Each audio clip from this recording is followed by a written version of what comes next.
bonjour à vous, bienvenue à l'instant sur votre antenne, bienvenue sur 10-12 Zénith, fierté encore de vous retrouver pour cette nouvelle semaine entre 10h et 12h, madame, monsieur, nous sommes là au rendez-vous qui nous unit chaque matin. On souhaitera en même temps rentrer dans cette émission en saluant humblement les Camerounais de la diaspora qui ont choisi hier, 3 juillet, de se faire encore entendre dans les rues de Paris. Ils étaient des milliers, bien sûr, à prendre rendez-vous pour dire leur indignation face à la gouvernance qui continue d'avoir pignon sur rue au Cameroun, qui est toujours critiquée. Et qu'est-ce qu'il en est réellement des bilans faits autour de l'organisation de la récente CAN qui a été annulée et renvoyée en janvier 2022. Jusqu'à présent, rien n'est dit. Comment en même temps revenir à un climat de paix dans les régions anglophones du Cameroun? Les récriminations restent perceptibles et on peut bien sûr le dire, Paris hier est resté silencieux sur la question. Les Camerounais continuent bien sûr de faire entendre leur voix de l'extérieur. L'appel de Paris en même temps pour les Camerounais de la diaspora, l'appel de l'étranger, l'appel de la diaspora, l'appel des Camerounais qui sont hors du Cameroun, c'est celui justement à l'endroit des Camerounais d'aujourd'hui en leur disant « Nous faisons pour nous, que faites-vous au Cameroun ?» en ce qui concerne bien sûr l'avenir du Cameroun. On en parlera dans cette émission. Bienvenue à tous, Charles Mbachou, bonjour à vous et bienvenue ce matin. Bonjour monsieur Michel Ngachou. Bon Ben Kanji, bonjour et bienvenue. Bonjour monsieur Ngachou Numba, bonjour à vous chers téléspectateurs, moi je suis super content. Le ministre de l'économie Alamine Ousmane Mey a piégé le chef de canton Bel.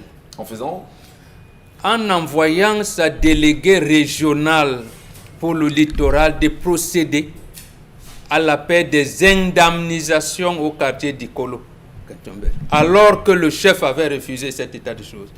L'administration avait commencé pour parler sans mettre le chef au courant.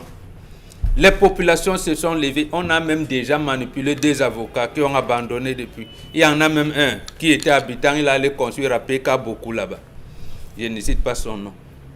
On engage la deuxième adjointe préfectorale et la déléguée pour le littoral de l'économie de plan de planification. Quelles indemnisations pour un terrain dont on disait au départ que c'est pour une assurance, après c'est l'hôtel Hilton, après expropriation pour utilité publique. On manipule ces populations qui sont là. Monsieur Alamine Ousmane Mey et surtout chef Bumbu, il faut tenir bon. On ne vous piège pas. Vous êtes auxiliaire d'administration, mais ne cédez pas. Parce que ce terrain a une histoire que je connais. Très bien. Parce que je peux remonter lors même de l'arrivée des Congo, de Bakongo au Cameroun, pour dire comment le quartier d'Ikolo a été. Mais pour vous, monsieur Alamine Ousmane, mais tout ce qu'on fait, les morts vous jugent et vous regardent. Vous regardent et vous jugent. Merci beaucoup. Bon Madame le délégué, laissez tranquille. Dites à votre hiérarchie que vous ne pouvez pas. Merci. Les morts vous observent et vous jugent. Isabelle Carrosse, bonjour. Bonjour à vous Michel, bonjour aux téléspectateurs, bonjour particulier à Charles Hamel, félicitations pour le prix meilleur chroniqueur média, toutes mes félicitations. On devrait en Merci. revenir, hein. Voilà, donc Même si l'émission vous peut êtes à la démarrer, limite, je suis très contente pour mon voisin et voilà, c'est tout. C'est gentil. Dominique Audrey, bienvenue ce matin. Bonjour aux téléspectateurs. Surtout la fameuse, la femme devra toujours dormir, même dans son sommeil, dans une cancan position, oui. Non, pas cancan, c'est une bonne position. La position, on recommande à la femme d'avoir une bonne position, on dit cancan. Cancan, c'est quoi? En tout cas, Bonjour aux téléspectateurs. voilà, merci beaucoup Dominique Audrey. Nous nous revenons également ce matin avec une image qui est en train de faire le tour sur les réseaux sociaux, montrant bien sûr les hommes en tenue, notamment des militaires camerounais qui ont choisi d'aller bastonner un homme en Kouaban. Et c'est bien sûr révélé par des activistes camerounais, notamment Boris Bertol, qui est revenu là-dessus ce matin. Nous nous posons nous aussi des questions en tant que journalistes simplement. Et après avoir recoupé effectivement cette information, il se trouverait bien sûr que ce dernier serait bien évidemment impliqué dans une histoire de terrain avec Monsieur X qui serait bien évidemment le chauffeur du ministre de la Défense quand même. Comment comprendre que l'on puisse arriver à ce niveau au Cameroun et que les militaires se comportent de la sorte? Finalement, sommes dans une jungle où le Camerounais devrait avoir peur de l'homme en tenue ou devrait-il se sentir en sécurité avec l'homme en tenue aujourd'hui? Il faudrait forcément que dans les jours à venir, que des réponses soient données à cela. Au cas contraire, effectivement, on continuera à aller très loin et on saura qui étaient ces militaires, qui était bien sûr le commandité de ces militaires et l'affaire qui impliquerait ces derniers au quartier Nkwaban. On ne lâchera pas. Bienvenue à tous. Histoire ce matin, Dominique Audrey. On en a deux qui se rejoignent sur les histoires de terrain. La première histoire est celle d'un jeune homme qui nous écrit. Il est issu d'une famille de 4 et il est... On a deux histoires? Oui, qui parlent de la même chose, de terrain et de construction de maisons. Donc, pour ne pas revenir 2 fois dans la semaine sur un même sujet, on va essayer, puisqu'il n'y a pas trop de discordance entre les deux. Donc, la première histoire, c'est un monsieur qui est issu d'une famille de 4. Les 2 aînés sont à l'étranger et ils ont chacun construit des maisons ici au Cameroun et les 2 derniers sont restés au pays. Il se trouve qu'avant de mourir, leurs parents avaient 500 mètres carrés de terrain et les 2 aînés qui sont déjà bien installés ont proposé à l'un et à l'autre de prendre le terrain laissé par les parents. Maintenant, le dernier qui nous écrit, lui, il a commencé à investir sur ce terrain-là et ses frères lui ont dit symboliquement, il faudrait que tu donnes de l'argent à celle que tu suis, à l'enfant que tu suis, oui, pour qu'elle puisse s'établir de son côté. Donc la famille d'un commun accord est d'accord pour que le dernier puisse avoir ce terrain-là. Mais le problème de celui-ci est de savoir, est-ce que dans l'avenir, même si ce sont ses frères qui ont dit que oui, prends celui-là, et ils ont reparti selon leur entendement cet espace, il n'y aura pas de problème après. Est-ce qu'on ne viendra pas revendiquer en disant c'était le terrain des parents, même si lui, il a fait un investissement sur ce terrain-là? Vous m'avez compris? On vous a compris. Voilà. Et la deuxième histoire, c'est une femme, elle est avec son mari, il ne fait pas grand-chose, les deux viennent d'acquérir un espace de terre. Maintenant, la femme a en sa possession la somme de 2 millions de francs CFA qu'elle a pu glaner par rapport à ses activités rémunératrices et elle ne sait pas si elle devrait donner cet argent à son mari pour qu'il commence les travaux sur le terrain. Donc, elle aimerait, est-ce que c'est bien pour une femme de donner, de participer d'une certaine façon à la construction de la maison? Très bien. Avec des histoires, bien sûr, hein, studio sur des questions de terrain, de le pont de terre. On va peut-être au choix, chacun pourra donner son avis sur chacune des histoires ici pour qu'on puisse mieux évoluer et mieux recadrer, bien évidemment, ce qu'il y aura à recadrer. Alors, avons-nous entendu grandes choses, mon Bengan? Je commence par vous. Lorsqu'on sait, je prends la deuxième qui me semble être assez plus intéressante, peut-être pour nous aussi sur le plateau. Pas pour dire que la première ne l'est pas non plus. La femme devrait-elle donner de l'argent à son mari pour initier les travaux sur le terrain, sachant effectivement que le terrain a déjà été acquis par l'homme au départ? Ils ne sont pas encore mariés. Même s'ils ne sont pas encore mariés. Monsieur Ngachunumba, les enfants d'aujourd'hui dérangent. Ils ne veulent rien apprendre de la vie. Ils pensent, vous êtes bac plus 28, bac plus 30, ingénieur en ceci. Ils ne veulent rien apprendre de la vie. D'abord, pourquoi on considère les aînés comme le petit frère de papa? Précisément parce que papa les aura aidés à s'établir. Vous êtes dans la première, hein? Les deux, je vais aller dans les deux. Justement parce que le problème que vous posez, vous êtes dans le matérialisme. Ça, c'est des conneries. Des conneries. Pourquoi on parle de succession, de funérailles, d'organisation de succession? Donc, il faut comprendre ces phénomènes-là, cette complexité-là. Ça n'a rien à voir avec ce que vous dites. Oui, nous, on est établi, hein, les 500 mètres carrés, comme c'est l'autre. Bon, on peut laisser, on commence à s'engager dans des équations dont on ne maîtrise même pas les données. Là, vous semblez aider les cadets. Oui, 2 inconnus. Vous allez vous retrouver à une équation à 1000 inconnus. Vous ferez comment? Non, il est question que lorsque papa meurt, on organise sa succession. C'est dans le processus de la succession qu'on établit ou qu'on rétablit les rôles lorsque papa n'est pas là. On donne le statut notamment aux filles qui ne sont pas en mariage. Il y en a dont papa peut-être dit qu'elle n'ira pas en mariage. Il y en a qui est la fille qui est allée en mariage et papa a dit ne prenez jamais de décisions sans associer votre sœur. Donc ces choses-là, on les revisite à la disparition de papa. Et pourquoi généralement le cadet reste là au successeur? Précisément parce que, mais ce n'est pas lui le patron. Parce que ça aussi, les gens ne comprennent pas. Oui, le successeur, papa, c'est mon nom.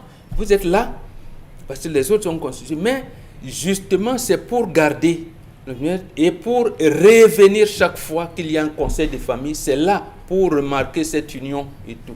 Donc il n'y a pas de moi j'ai pensé que, moi ceci. Non, on réorganise la famille à la disparition du bébé. Mais aujourd'hui, on lorgne le compte bancaire, les 200 mètres carrés par-ci, les ceci, qui est premier. Non, toi tu as déjà. Non, laisse-nous. Non, ça c'est une décision de la famille. Et c'est ça justement parce que l'administration a pris seulement un bout. Lorsqu'on fait par exemple un certificat de non-remariage pour les veuves, pour qu'ils puissent toucher les pensions. Oui. Mais on a oublié le reste. Donc il s'agit pour ces enfants de revenir, se concerter, il doit y avoir un chef de famille et recadrer tout le monde et repositionner, redimensionner l'ordre régnant dans ces familles. Là maintenant, on pourra dire que oui, les 500 mètres carrés qui restent, nous on est déjà, donc tel peut être recasé, tel peut être. Donc voilà comment les choses aussi basiques peuvent se faire. Oui, peuvent se faire, mais lorsqu'on ne les comprend pas de cette manière-là, les gens vont sortir les machettes pour rien, ils vont aller vers les jugements d'hérédité au tribunal qui ne s'y connaît pas, ainsi de suite. Voilà la règle. C'est un recadrage, bien sûr, sur la première histoire de ce matin. Vous laissez également votre petit commentaire sur la dame qui voudrait bien comprendre. Est-ce qu'elle devrait donner un peu d'argent à son homme, remettre les 2 millions à son homme, bien qu'il ne soit pas véritablement marié? Vous parlez bien sûr de matérialisme, ce que vous dénoncez, mais qu'est-ce qu'on dit dans ce cas? Devrait-elle le faire ou pas? C'est pas comme ça qu'un peu le problème. D'abord, la femme doit aider son mari.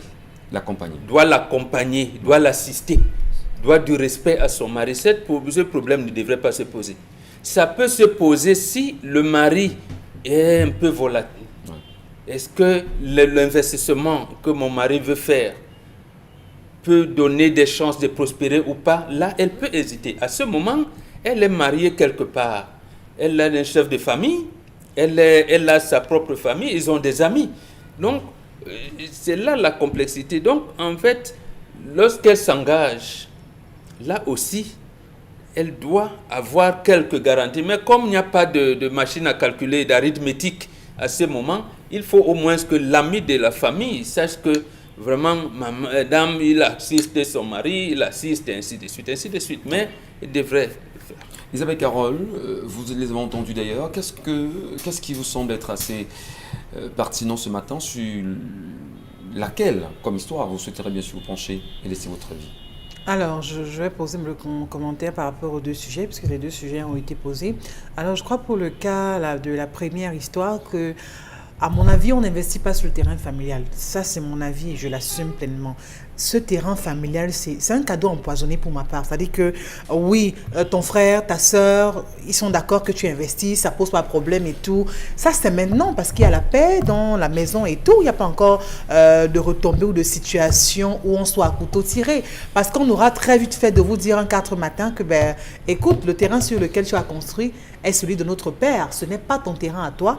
Donc, ce qui te reste à faire, c'est de prendre ta maison et de partir. Et on sait très bien que c'est impossible de porter une maison sur un terrain. Donc, je crois qu'il faut faire très, très attention. Le terrain de votre père, c'est le terrain de votre père. Certes, il peut vous aider à faire 2-3 choses, mais il faut savoir et ne pas perdre de vue que ce n'est pas le vôtre et vous êtes appelé à avoir votre terrain.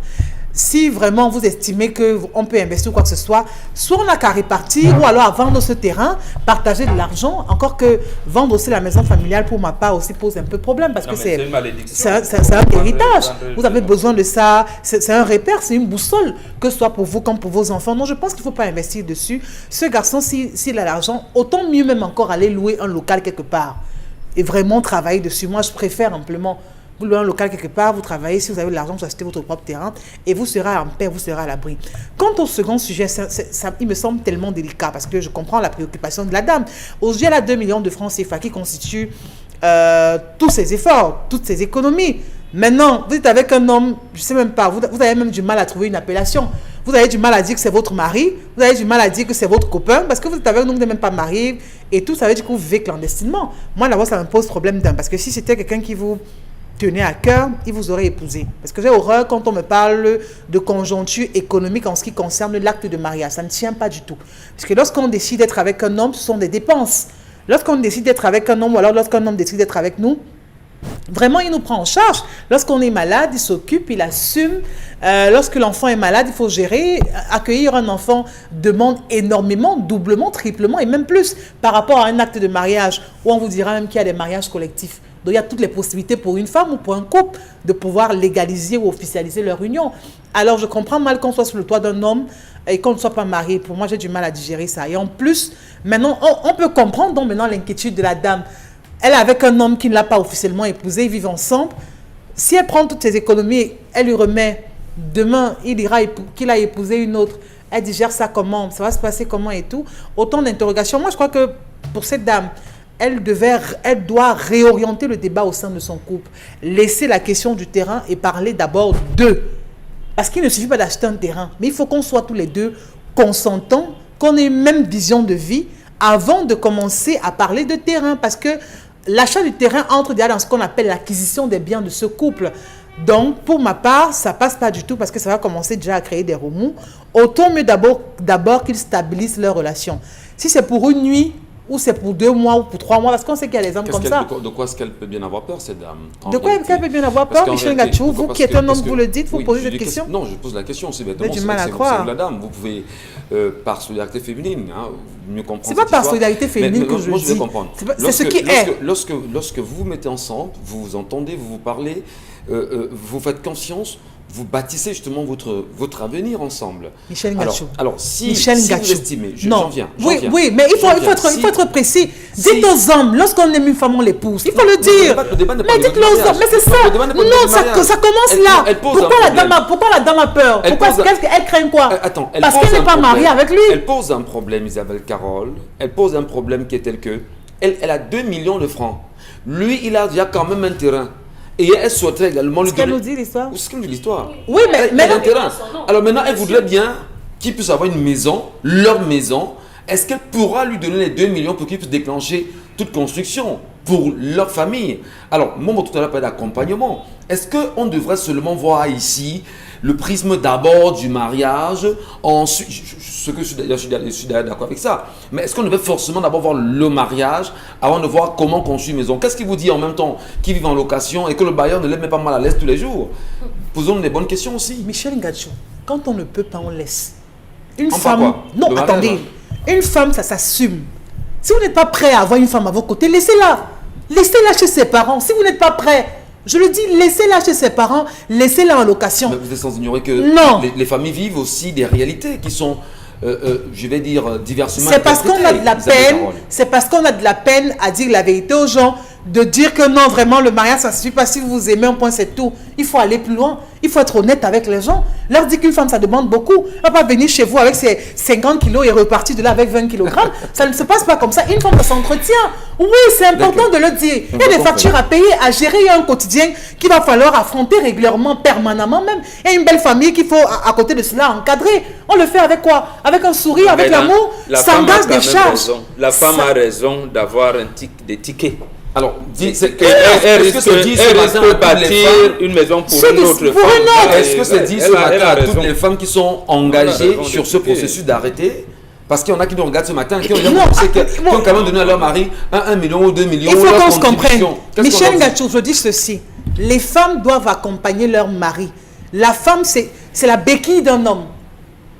Oui, c'est sur la femme que l'homme s'appuie. Si vous avez une mauvaise femme... Non, c'est la canne, pas béquille. Oui, la canne aussi, oui, si vous voulez. Parce que c'est sur cette femme que tout repose. Donc, je crois que ce qui blesse ici, c'est que cette dame n'est pas mariée. Ça veut dire qu'en réalité, elle ne connaît pas son statut. Elle ne sait pas dans quel terrain elle est en train de jouer. Elle ne sait pas si c'est du bénévolat qu'elle est en train de faire ou alors c'est sa vie qu'elle est en train de construire. Et on sait très bien l'appétit sexuel que les hommes ont. Ils auront très... Non. On ne va pas loin, c'est qu'ils auront très vite fait de zapper. C'est-à-dire donc de passer à autre chose, de dire next. Et là, qu'est-ce qu'elle fera de cette maison? Prenons l'avis de Charles Battu sur les sujets posés ce matin. Charles Hamel, il y en a 2. On vous écoute quand même. Monsieur Michel Ngachou, je suis un peu surpris. On a vu des femmes qui vivent avec des hommes, dire avec leurs gars, dire bon voilà, nous n'avons pas de possibilité. J'ai mon terrain que mon père a coupé, viens investir dessus. Le gars a l'argent, la fille n'a pas l'argent, ils se battent. Le gars va construire, un matin, on lui dit dégage. Ouais. On a connu un cas pareil, On lui d'un dit, footballeur dégage. camerounais bien connu. Dégage du terrain, Ouais. porte ta maison, tu fous le camp avec. Ouais. On a vu des cas où, ce genre de cas où la fille vient investir, elle rentre dans la maison avec le monsieur, ils vivent, après ils ont des problèmes, ils se séparent. D'autres cas où l'homme même a doté légalement, ils se sont même mariés, ils sont restés un beau matin, il l'a boxé, la femme elle a dit que reste avec tout, je t'abandonne, si tu veux, tu fais. Elle part. Quelle est la certitude donc dans tous ces trois cas? Il n'y a aucune certitude. Monsieur Michel Ngacho, il n'y a aucune certitude parce que le nombre de femmes qu'on met dehors, même après avoir participé à la construction et même mariées, est plus nombreux que le cas des femmes qui investissent et qui rentrent avec le gars. Donc à ce niveau, c'est bonnet blanc, blanc bonnet. Moi j'en ai vu des femmes même qui ont investi, tout payé dans la maison d'un homme. Le jour que ça le pique, il met dehors. Donc c'est un risque à prendre. Comme le risque de vivre avec lui, c'est un risque. Si elle choisit de prendre le risque, elle prend son risque. Point final. Moi, mon problème dans cette affaire, parce qu'elle peut même tout faire, hein, avoir même toutes les factures, elle peut tout faire. Le gars va lui dire que dégage, ce n'est pas ici que tu vas venir vivre. Il va mettre tellement mal à l'aise la femme qu'elle va se retrouver à partir de la maison. Donc, toutes ces figures, la vie en elle-même est un risque. Chaque jour que vous sortez de chez vous, c'est un risque. C'est un combat. Non, j'appelle ça un risque. Est-ce que vous pouvez sortir pot de banane au sol, bensikin au sol, voiture au sol, vous ne vous levez plus, c'est un risque, la vie est un risque. Donc quand quelqu'un commence à poser, ça suppose qu'elle a déjà des antériorités, elle a déjà d'autres informations que nous n'avons pas et elle ne nous a pas donné. Auquel cas elle prend sa décision. C'est un risque, ne pas s'engager est un risque. Mais je pense que tout projet qui se veut périn doit partir sur la base d'une action commune. On veut vivre ensemble. D'autres vont dire notre projet commun. Si tu veux que je vive avec toi, fais-moi l'enfant. C'est un projet. La fille va faire l'enfant. L'autre va dire non. S'il faut qu'on fasse ensemble, associons-nous pour faire une affaire. À travers cette affaire, ça va nous unir. C'est un projet. Ils vont se lancer. C'est ce que je pense. Mais ici, dans cette affaire, le seul nœud que je vois, le seul problème, c'est que nous avons affaire à des hybrides occidentalisés, M. Michel Ngacho, des gens qui n'ont pas pris la peine de faire intégrer le sens de la famille. Dans les deux histoires, où est la famille dedans? Aucunement. Dans les deux histoires, où est le chef de famille? Dans les deux histoires, où sont les oncles?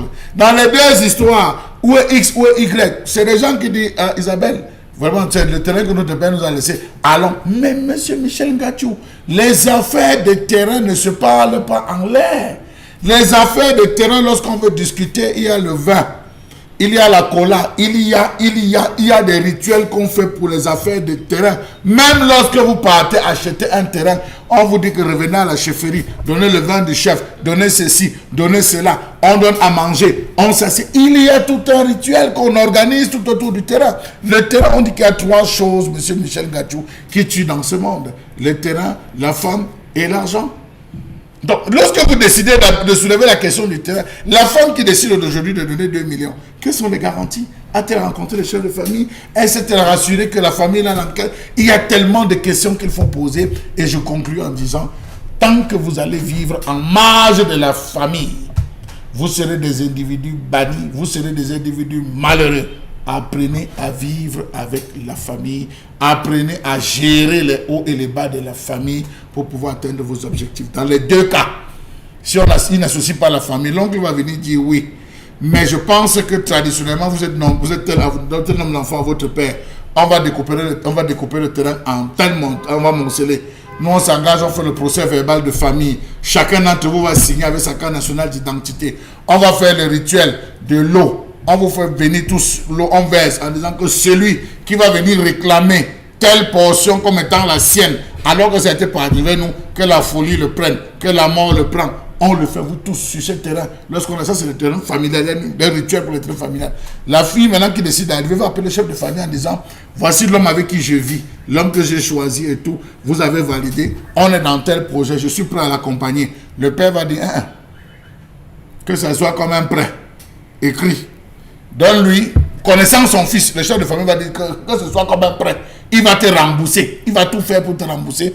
On fait le papier. Donc, il y a toute procédure en fonction. Chaque famille connaît ses fous dans la maison. Voilà. Donc, c'est comme ça que je pense qu'il faut organiser cela. Et nous poursuivons bien sûr l'émission avec vous, Dominique Audrey. Vous nous les ramenez, bien évidemment, vos commentaires, vos avis, et surtout pour qu'on puisse mieux se comprendre ensemble. En ce qui concerne la première histoire, ce que j'ai dit au monsieur, c'est si jamais, au grand jamais, vos frères sont sérieux dans l'optique de vous octroyer ce terrain-là, il faudrait vous entourer d'un avocat, certainement d'un notaire, et acquérir le titre foncier de cette parcelle de terrain. Même si, ça c'est ce qui pourrait vous protéger éventuellement d'une quelconque revendication, mais tout de même, s'installer, s'établir sur un terrain familial est problématique, dans la mesure où, que ce soit peut-être vous, entre vous, les 4 frères, il n'y aura pas de problème, mais vos enfants pourront venir et avoir des problèmes dans l'avenir.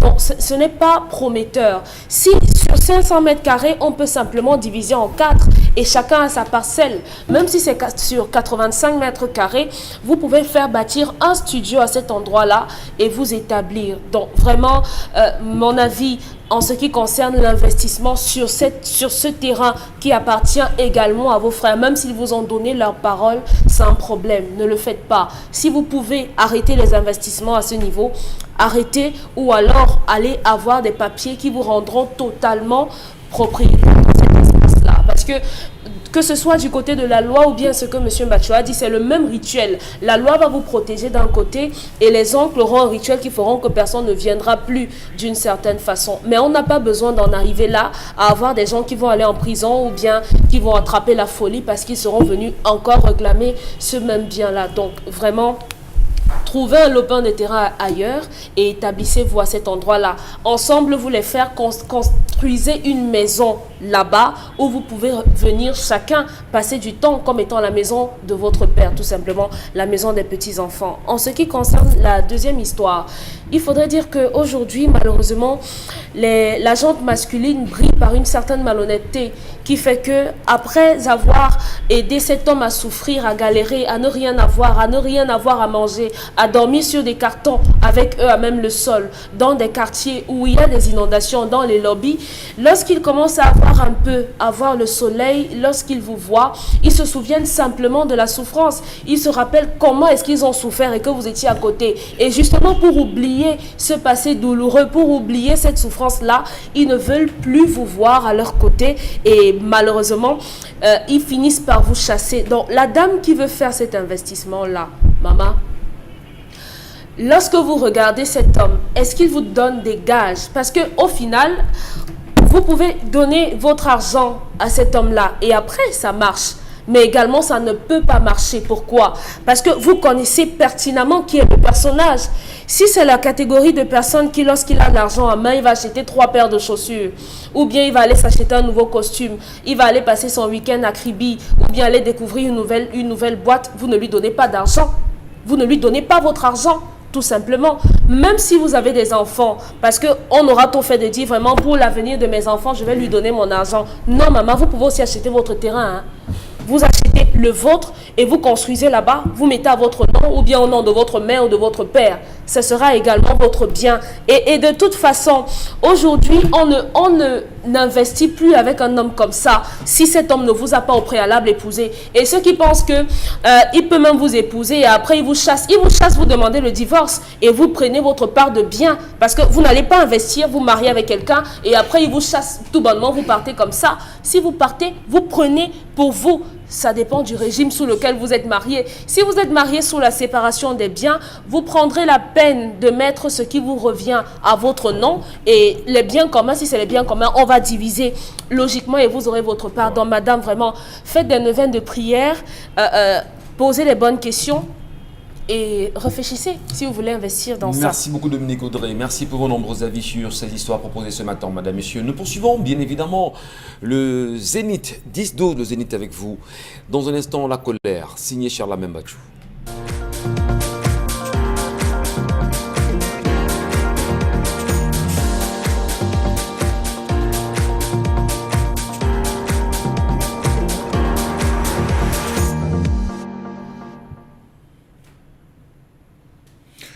Je m'interroge ce jour sur la question de l'exploitation ou de l'explosion du prix des matériaux de construction dans ce pays. La flambée des prix des matériaux de construction observée sur le marché en ce moment est d'autant plus inquiétante que le gouvernement, responsable de la régulation du marché, se mue dans un silence inquiétant. Il ne fait rien ou pas assez pour protéger le pauvre consommateur. Le gouvernement a fixé des prix qui ne sont généralement jamais pratiqués, au mieux pratiqués au gré de ses visites sur le terrain, lesquelles repartent aussitôt en hausse au terme de celle-ci. Depuis plusieurs semaines, le prix du sac de ciment, toutes marques confondues, est passé de 4 600 à 4 800, voire 5 000 francs CFA dans de nombreuses quincailleries du Cameroun. En raison, dit-on, d'une révision à la hausse du prix de cession de ce produit aux détaillants. Comment comprendre qu'alors que le gouvernement n'a procédé à aucune hausse de prix, les matériaux de terrain connaissent une hausse de prix chez les promoteurs de quincaillerie? Les matériaux de construction connaissent actuellement une flambée exceptionnelle. Tout coûte cher sur le marché.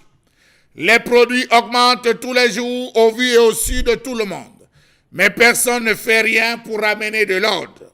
L'État serait-il donc complice de la flambée des prix malgré ses sorties, parce que jusqu'à ce jour, on n'a vu aucune brigade sur le terrain?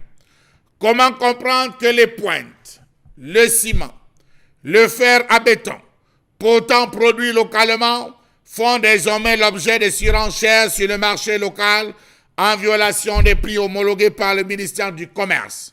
Et c'est le consommateur qui en paye le prix fort, tandis que le gouvernement brille par son laxisme habituel dans le contrôle de la praticabilité, j'y arrive, des prix.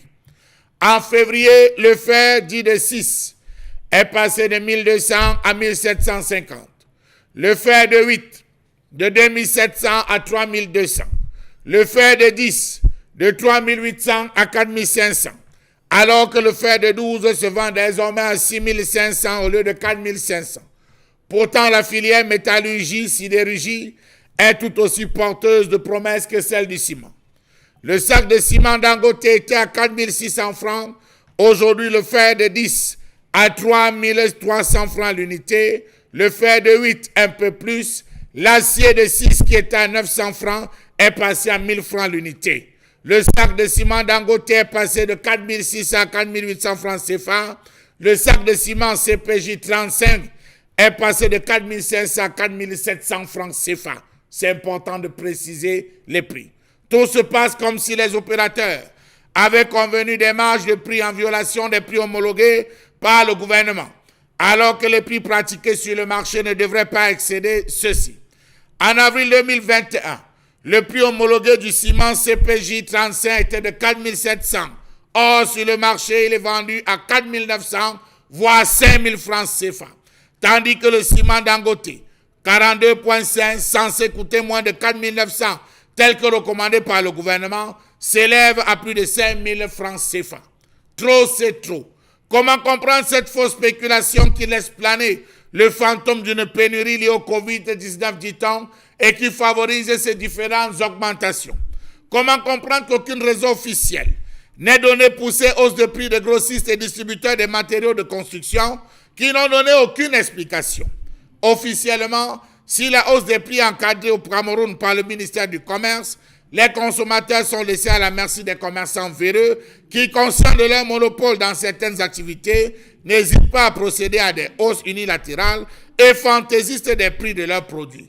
Vous arrivez, on vous donne le prix, vous voyez le prix affiché, mais là, ce n'est pas ce qu'on pratique. On vous dit les bateaux n'arrivent plus, la production on ne parvient plus à atteindre, on fait désormais les livraisons par rapport aux gros clients, on se ravitaille derrière un autre grossiste. C'est devenu finalement une grosse spéculation qui fait pousser les prix. N'allons pas mettre celui du gravier ou encore du sable Sanaga, parce qu'à ce niveau, c'est encore un énorme labyrinthe. N'en déplaise aux démunis qui n'ont plus que leurs yeux pour pleurer, ces immuables vendeurs, en plus de la surenchère, prennent parfois du plaisir à sélectionner leurs clients pour ne satisfaire que les plus gros consommateurs.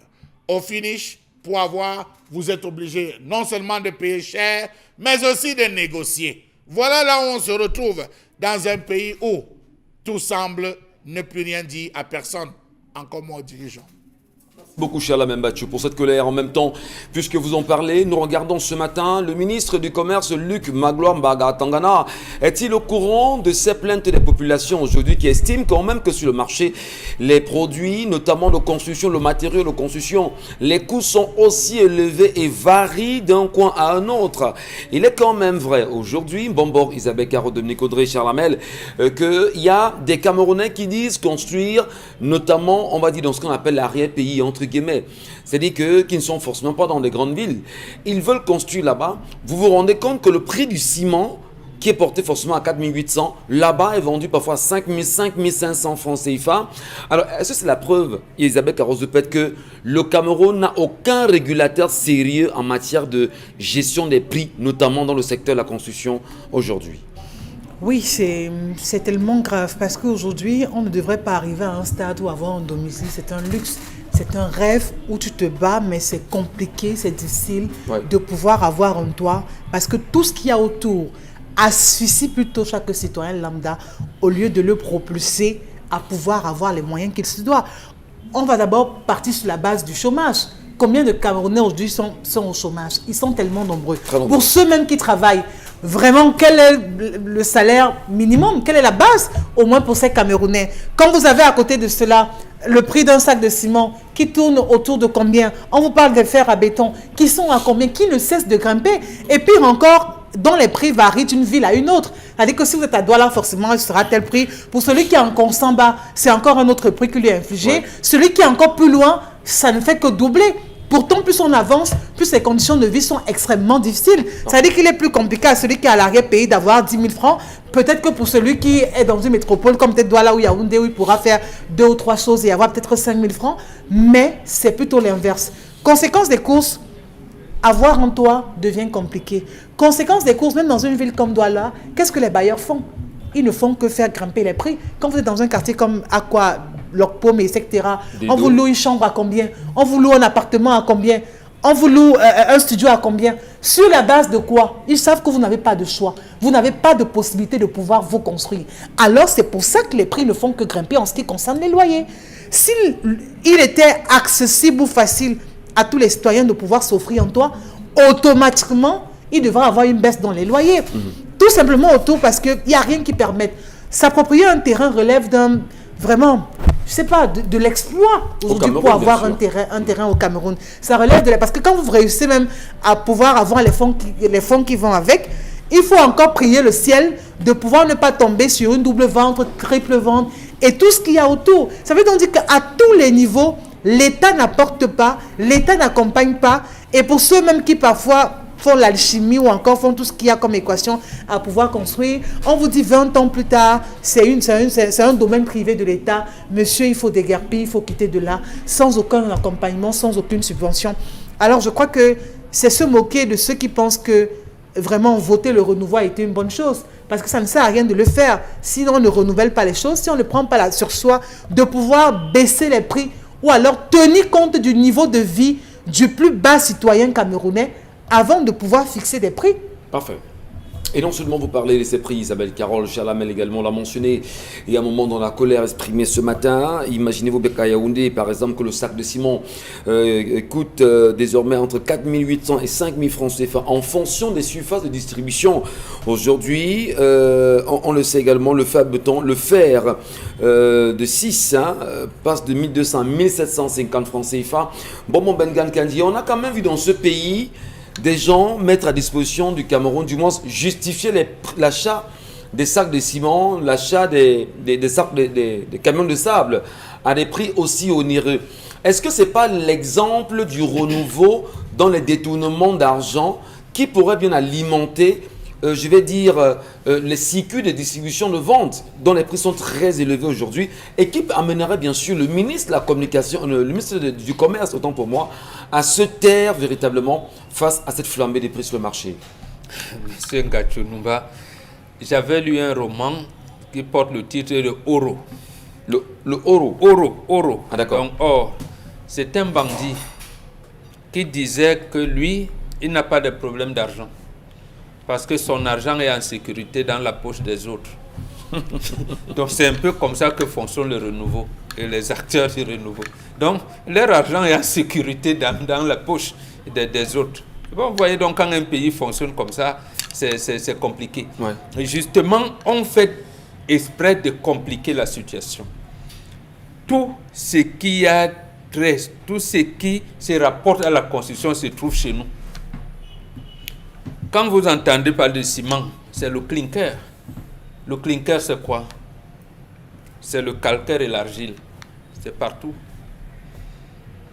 Vous prenez 80% de calcaire, 20% d'argile, vous réchauffez à un degré un peu élevé, ça devient le clinker. Et c'est ce clinker qui est également réchauffé pour revenir à ce que vous appelez ciment. Mais on importe le ciment. Vous ne savez pas pourquoi le groupe Lafarge était installé à Figuil. Il y a le clinker. Donc, le ciment, on le fabrique chez nous, avec tout ça. Le fer, il y en a. La terre, pour faire les briques, il y en a. Le bois, il y en a. Les bambous de Shintou, il y en a. Et il y avait une structure ici qu'on appelait le crédit foncier. J'ai dit qu'il y en avait parce que ça n'existe plus. Ça existe sur le papier. Qui devait favoriser pour les salariés l'accès au logement. Ouais. L'accès au logement tel que c'était régulé, il fallait donc que quelquefois la maïture aménage, bon, la SIC peut construire, ainsi de suite. Mais le simple citoyen, pourvu que vous soyez un peu salarié, vous pouviez, parce que en fait, voilà une tâche qu'on a arnaqué les Camerounais. Chaque salarié qui a un bulletin de paye donne l'argent au crédit foncier. Je pense que c'est 1%. C'est qui va au crédit foncier. Le crédit foncier est incapable de vous accompagner dans le logement. Ce n'est pas de l'arnaque, c'est quoi? Et pour ça que je dis, Eurola, mon argent est en sécurité dans les poches des autres. Donc lui pouvait s'engager à quitter le Brésil, aller n'importe où, parce que tout le monde il peut braquer. Et ouais. Tout. Bon, voilà, quand un État procède par le braquage, justement, c'est l'assassinat de la population. Et là, l'État va donc perdre son évolution, son orientation du droit et devenir un monstre froid. Donc, nous, au lieu d'avoir un État qui doit loger ces populations, les soigner, il doit devenir un monstre soit qui broie ces populations, qui avale ces populations. Voilà où on en est. Là, malheureusement, c'est ça la situation malheureuse que nous traversons aujourd'hui. La question au-delà du ciment, c'est aussi la question du fer. Le fer, c'est un problème. Je voulais bien comprendre. On sait qu'il y a le fer de Mbalam, qui d'ailleurs au Cameroun pourrait l'exploiter aujourd'hui.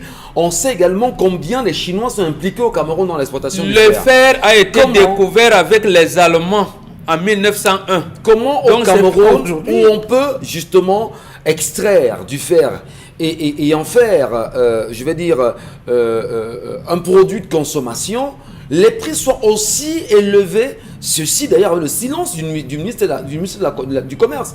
Qu'est-ce qui explique qu'on en arrive là? C'est le braquage de l'État. Je vais vous prendre deux exemples qui sont à des siècles différents. Ouais. Regardez le premier pont d'Edea, fait par les Allemands en 1911, c'est encore là de le faire. Mais lorsque nous voulons construire le stade, on demande aux Turcs et aux Italiens, vous pouvez importer même le ciment, même les préfabriqués en Europe. Regardez la contradiction. Au lieu de se dire, nous avons un pont à Edea qui est construit en 1911, nous avons, les mêmes Allemands ont découvert le fer. D'abord, avant même les Allemands, le fer au niveau de Matombe, du Noun et de Ndom était découvert par nos aïeux. Hein, parce que quand vous entendez parler souvent de l'art de la pierre taillée, en réalité, c'est l'art de la maîtrise du fer. Parce que, donc, le fer est là. Et il y a des ingénieurs qui ont appris le fer, la transformation de fer. Et l'État fait tout pour mettre quelques individus, une poignée d'individus, à s'enrichir et à ne pas en profiter, à faire en profiter aux citoyens. Donc, je pense que c'est ça qu'il faut dire. Que l'État du Cameroun s'est engagé à nous appauvrir et à enrichir quelques Camerounais. Parce que même dans les logements sociaux, j'ai rencontré cet ingénieur et je lui ai dit que s'il ne parle pas, je vais citer son nom.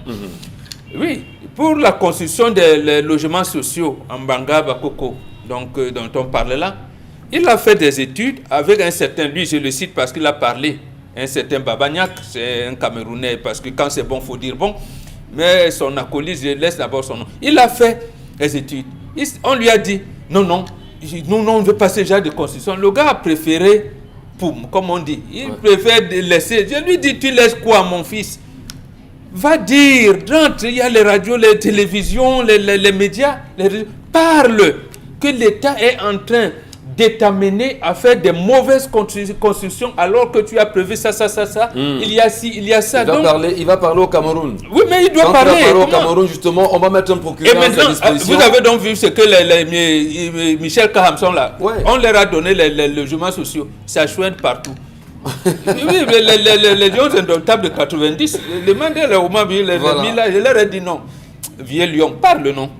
Donc, en fait, regardez jusqu'où l'État peut aller. Vous avez un compatriote qui peut vous faire des maisons et tout. Et je t'aime par Madame Tindje. Elle est la recteur de Yaoundé, de Ngaoundéré. Vous chutez mon mot. Oui, elle dit, je peux faire le parpaing, le brick ou les matériaux locaux à prix à moindre coût pour que le Camerounais qui gagne 50 000 peut avoir un logement. On lui dit, madame, laisse tes affaires là. Mais à quoi c'est donc la... Et on a renvoyé justement au recteur à l'université de Ngaoundéré, où d'ailleurs, de ce côté, c'est très compliqué. Alors, Dominique Audrey, on va dire finalement que à chaque fois on entend le ministre du Commerce faire des sorties, homologation des prix de X sur le marché, respect des prix de machin sur le marché. Est-ce qu'on ne peut pas dire que c'est de la roublardise simplement et qui vise à éloigner les Camerounais des réels problèmes fondamentalement? Si on vend le fer comme on vendait à 1200, à 1750 et que vous soyez incapable de revendiquer et le ministre ne peut pas vous donner des solutions à ça, est-ce que ce n'est pas la preuve par 1 million que le régime, même avec le ministère du Commerce, a échoué littéralement? Il ne s'agit pas ici du ressort, totalement du ressort du ministre du Commerce, parce qu'il y a le mine Promalo, là. Oui, le mine Promalo, oui, qui est censé favoriser, vulgariser la promotion, faire la promotion des produits locaux, le ciment local, le fer local, le revêtement de sol local, la peinture locale, tout justement pour pouvoir avoir des prix réduits sur le marché. Donc il faut dire que la mine Promalo a lamentablement échoué au niveau de ce rôle. La preuve, il y a que même lorsqu'il y a une institution gouvernementale qui est construite, je ne pense pas que ce soit cela qu'on utilise, les produits locaux qu'on utilise pour faire les différentes bâtisses de nos ministères et nos hôpitaux et tout ça. Non, donc ici, malheureusement, passé en 2007 de 1200 pour le fer de 6, en 2020 à 3000 sensiblement le fer de 6, en 2018 on passe de 20 tonnes de gravier à 190 000 pour 2021 à 300 000 francs le camion de gravier. C'est fort quand même.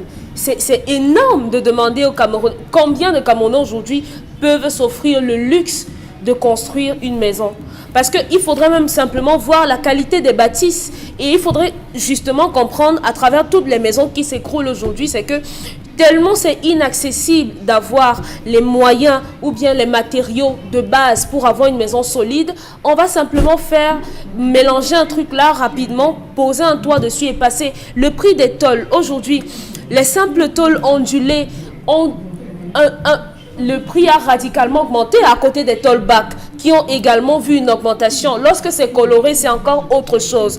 En 2021, oui, le gouvernement a interdit l'importation de fer étranger parce qu'on s'est rendu compte que ce fer qui nous venait d'ailleurs, contrairement au fer produit localement, n'était pas de bonne qualité. Mais si on se contente simplement de dire qu'il a interdit l'importation de ce fer ici et que ça continue de prospérer, les entreprises locales, les fabricants locaux, les matériaux locaux vont chuter, personne ne va les utiliser. Et aujourd'hui, les prix ne vont que décupler encore et encore et encore. Conséquence, on subit les frasques des différents bailleurs qui nous font vivre dans des maisons où on est voisin avec des souris, ou bien le toit coule n'importe comment.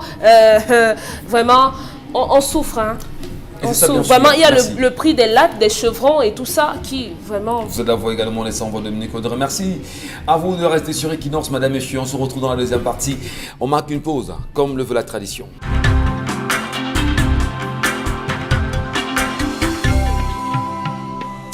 Bon retour à vous, mesdames et messieurs. C'est un plaisir toujours de vous savoir très nombreux à nous regarder chaque matin entre 10h et 12h. Et nous sommes bien sûr rendus dans la deuxième partie de cette édition de 10-12. Le Zénith en compagnie de Charlamagne Batchoum, Bonbon Bengan Kandji, Dominique Audrey Oyengalek et Isabelle Carozopet. Ensemble unis pour la même mission jusqu'à 12h. C'est bien sûr notre credo. Vous serez servis. Dire en même temps qu'avant de revenir sur le sujet qui nous interpelle concernant la colère, l'interpellation du peuple camerounais aujourd'hui sur la question du Covid-Gate. On attendait depuis un petit moment le rapport de la Chambre des comptes de la Cour suprême dont on a servi aux Camerounais depuis le début de la semaine écoulée, une synthèse de ce rapport. Les Camerounais semblent aujourd'hui, on va dire, moins intéressés par rapport à la question du Covid-Gate. Comment peut-on réellement faire des dettes à hauteur de 180 milliards de francs CFA, s'arranger en tant qu'individu à partager ces 180 milliards de francs CFA et que ce soit le petit Camerounais qui sera appelé à rembourser cet argent? Comment peut-on comprendre encore aujourd'hui que le rapport qui devait être rendu public, ne serait-ce que sur le site de cette Chambre des comptes, justement, qu'aucun Camerounais n'est au parfum du rapport en lui-même? On nous parle bien évidemment de 400 pages. Qu'est-ce qui peut justifier le blocage connu au niveau de ce rapport afin qu'il ne soit pas rendu public véritablement? Pourquoi le gouvernement camerounais a-t-il choisi de mettre à disposition des Camerounais une synthèse et non le rapport? Et qu'est-ce qui peut expliquer le silence des Camerounais eux-mêmes à ne pas revendiquer justement le rapport et se contenter de la synthèse?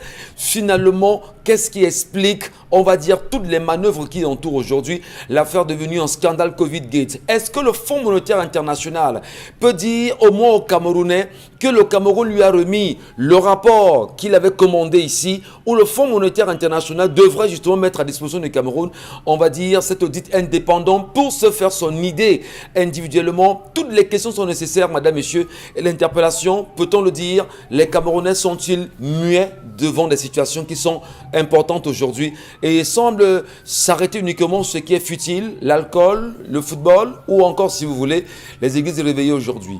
Allez, et si on vous disait encore, ouvrons bien sûr les yeux et allumons nos cerveaux, ne serait-il pas important de le dire? Bonbon Bengan Kandji, Charlamagne, Isabelle Carole, Dominique Audrey, mais surtout Charlamagne, pour sortir bien évidemment de la question exprimée autour de la colère de ce matin, est-ce qu'il y a lieu au moins d'interpeller le gouvernement camerounais à véritablement homologuer les prix, les faire respecter sur le territoire national, quel que soit l'endroit où vous vivez? Parce qu'il est quand même inconcevable que si le ciment coûte 4 800 francs à Douala, qu'on aille à Fidjil là-bas et que le ciment coûterait à certains endroits 5 000 voire 6 000 francs CFA.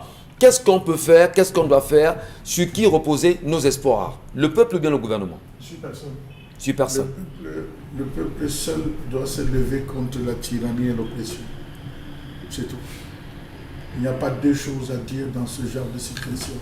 Est-ce que vous savez qu'à Yagua, on vend le sac de ciment à 7 500? À Yagua? Oui, Yagua, tout à 7 fait. 500, 8 000. Est-ce que vous savez qu'en Gaoundéré, on vend à 5 800, 6 000? Est-ce que vous savez à combien on vend un sac de ciment à Tokombéré? Je vous prends ces cas. Chez le PAN d'ailleurs. Hein. Oui, pour que vous compreniez, monsieur Michel Batchoum, si on arrive alors au gravier, mon Dieu, mettez les mains sur la tête. Si on arrive au niveau du fer, mettez les mains sur la tête. Nous ne soulevons même pas la question de la qualité, parce que s'il faut soulever la question de la qualité, c'est là où vous allez vous rendre compte que beaucoup de personnes dînent à la table du diable, monsieur Michel Ngachou, dans ce pays, où on peut se permettre, regarder la vitesse avec laquelle les gens se retrouvent en train de construire des maisons avec des fers, des matériaux de mauvaise qualité, achetés chez qui vous savez. Et lorsque vous allez voir, on vous parle d'entreprise citoyenne, d'entreprise X, d'entreprise Y. Lorsque on vous fait l'état des matériaux qui ont été achetés au niveau des maisons qui s'écroulent, en vous présentant toutes les factures que les matériaux ont été achetés normalement chez tel, voici les factures, vous mettez les mains sur la tête, monsieur Michel Ngachou. Est-ce qu'il n'y a pas lieu qu'on commence par contrôler la qualité des produits qui qui entrent dans ce pays, point d'interrogation. Pour avoir discuté avec certains responsables, M. Michel Ngachou, premièrement, faites un tour dans les quartiers Bipanda, faites un tour à Mabanda, faites un tour à Village. Vous allez vous rendre compte que l'as de ne pas pouvoir acheter un camion de sable, les gars sortent le sable de l'eau, hein. Des rigoles, hein. Ouais. Vous savez ce sable que les gars tapent, ils font eux avec le ciment 1, 2, 3, 4, ils élèvent les murs, tant pis, 1, 2, 3, 4, soleil, la maison sort, regarde que Dieu m'a tout donné, sans savoir que ce sable contient du sel, ce sel qui va aller faire pourrir les différents faits. Donc, monsieur Michel Ngachou, on est dans le règne de la débrouillardise. Vous avez des gars, des vendeurs qui se retrouvent à mettre dans le sac de ciment, dans le fer, dans le bois, monsieur Michel Ngachou, les amendes qu'ils payent à l'importation. Ils mettent ça dedans. Vous avez ceux qui payent le stationnement, qui mettent dans ces différents produits les déchargements, le stationnement et le déchargement, monsieur Michel Ngachou, de la marchandise au port, ils mettent ça dedans. Donc vous vous retrouvez tous les taxes que le gars paye. Du port jusqu'à dans sa boutique, il vous impute ça à l'intérieur. Ouais. Il crée aujourd'hui, depuis, avec le phénomène de Covid-Gate, le Covid-19, vous vous rendez compte que le gouvernement surfe dessus. Il a donné une latitude aussi aux opérateurs économiques de dire qu'on ne parvient pas à avoir la marchandise coûte cher, on ne peut pas l'obtenir, vraiment c'est rare. À un moment donné, vous arrivez dans une zone, on vous dit qu'il y a rupture, il n'y a pas de ciment, il n'y a pas de fer, il n'y a pas de pointe. Mais on vous dit que, gars, comme tu vois comme ça, là, il y a un stock qui est caché. Je connais quelqu'un qui connaît quelqu'un qui a un stock. Mais sauf que ça coûte tant. Voilà comment beaucoup de personnes écoulent leurs marchandises. Vous avez ces différentes personnes, personnels de brigade. On l'a vu lorsqu'il fallait descendre sur la question du vin, des vins. On s'est rendu compte qu'il y avait même les gars qui tenaient le réseau de vin, les premiers faussaires. C'était qui étaient de vin, qui savaient négocier, qui savaient choco, comme on dit au quartier. Donc, vous allez vous rendre compte que ce n'est que le peuple qui peut se livrer en disant on ne procède pas boycott. Nous boycottons tel produit, nous boycottons. Ce n'est que comme ça que le peuple peut s'en sortir. Le peuple camerounais est-il conscient des dangers auxquels il est exposé? Est-ce que le peuple camerounais, malgré les millions d'appels que l'on fait à son endroit et que les nombreuses interpellations, est-ce que le peuple comprend ses propres douleurs que nous renvoyons à chaque fois? Nous avons 5 cimenteries qui nous servent à quoi? 5 cimenteries au Cameroun, ça nous sert à quoi? Le prix du ciment? Le ciment est cher. Nous enlevons 16 cimenteries. Qui a dit même aux Africains que le ciment était le ciment devrait être utilisé dans les constructions? Vraiment, je ne sais pas qui a dit ça. On a le bois, on a la brique. Allez voir tous ceux qui ont des maisons en brique, monsieur Michel Ngachou. On ne se plaint pas de la chaleur. Pas du tout. Au contraire, on a une fraîcheur. La brique régule la température, monsieur Michel Ngachou. Hein? Aujourd'hui, je m'attendais à ce que le Mipromalo, avec les moyens de sa politique, vulgarise les types de la multiplicité des formes de briques pour permettre à tout un chacun de s'offrir une maison. On peut faire des maisons en bois. Lorsque vous arrivez dans toutes les zones balnéaires, même aux États-Unis, vous vous rendez compte que c'est du bois. On construit avec du bois et de la bonne qualité de bois. Qui a dit que c'est le ciment? Aujourd'hui, tout le monde est fort. Et quand on va dire aux gens qui sont des occidentalisés, nous, on peut décider de boycotter, M. Michel Ngachou. On peut décider de boycotter le ciment. On décide de faire de belles constructions. Vous voyez sur Facebook des constructions à 2 niveaux. En terre battue, M. Michel Ngachou, en terre battue. En bambou, vous voyez des belles maisons qu'on peut faire. Mais on va vous dire en termes de durabilité, en termes... Vraiment, je pense que les Africains, vous avez l'habitude de dire, devraient allumer le cerveau. Allumons bien sûr nos cerveaux sur ces questions. Quoi qu'il en soit, Isabelle Carole-Zoupet. Et vous êtes très nombreux à nous laisser vos commentaires sur la page Facebook de l'émission Equinox TV pour vous qui êtes abonnés. Bonjour à vous, bienvenue à l'instant. Et pour ceux qui nous ont laissé bien sûr ce message à travers le SMS qui, dans un moment, s'affichera en bas de l'écran, on vous lira tout de suite. C'est avec vous, Isabelle Carole-Zoupet. Réaction SMS, bonjour sur le plateau, ici en Bandjock présentement, le sac de ciment c'est 5300 et là c'est le dernier choix. En Bandjock oui. Est-ce que le ministre du Commerce entend ça? Il fait savoir que c'est le dernier choix. Il fait savoir, il précise que c'est le dernier choix. En Bandjock. À Bandjock, oui. Voilà. C'est le dernier choix. Et là, c'est malheureux pour moi qui compte un jour construire, un jour ici au pays, vu ce que je gagne, que Dieu et les intellectuels nous viennent en aide. Bonito depuis Bandjock. Les intellectuels vont vous enterrer. Les intellectuels lesquels? Bonjour à vous sur le plateau. Suite à l'histoire du jour, le mariage fait partie des risques de la vie. Quand tu commences à vivre avec une personne, continue seulement à prendre des risques. Seul Dieu connaît la suite. Et suite à la colère, on ne doit pas oublier que nous sommes dans un cercle bien fermé. La plupart de ces bailleurs sont des pions du régime en place, donc ils veulent que nous restons des locataires. C'est ainsi que fonctionne le Cameroun. Élisée Wafo depuis Dogbong qui signe le message. Prends les risques avec 2 millions. Mais vous entendez, non, vous entendez, il y a des choses compliquées dans tous les cas dans ce pays. Évoluons. Le sac de riz 45 kg, le sac de ciment 48 kg, la bouteille de gaz 9 kg. Combien perdent les ménages chaque mois? Le Cameroun a-t-il un ministre du Commerce? L'enfer, c'est les autres. Bonne émission à vous depuis Edea. C'est Lynn qui envoie le message.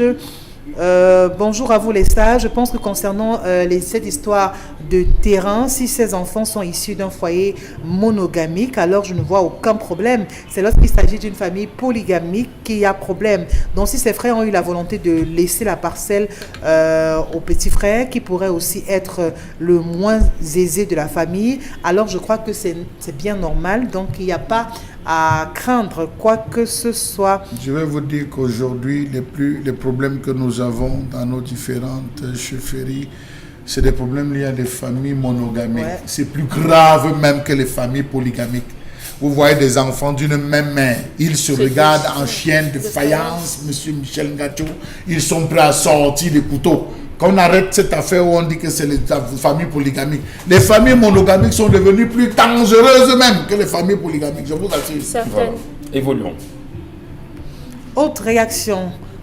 Bonjour à vous sur le plateau. Concernant l'histoire de ce matin, je crois que la dame ne devrait pas le faire. Quand un homme est avec une femme, il devrait d'abord penser à pouvoir légaliser leur union et ensuite continuer à acquérir des biens. Sinon, demain, la dame pourrait revenir sur le plateau tout en larmes. Avec 30 millions, on se marie. Il y a les mariages communautaires au mois d'août qu'on organise à Douala. Donc, vous pouvez aller là-bas vous marier. Pardon? Vous serez prêt à un mariage collectif? Je ne suis même pas prêt. Pas pour moi. Non, je veux dire, pourquoi pas? Si on est dans une situation, s'il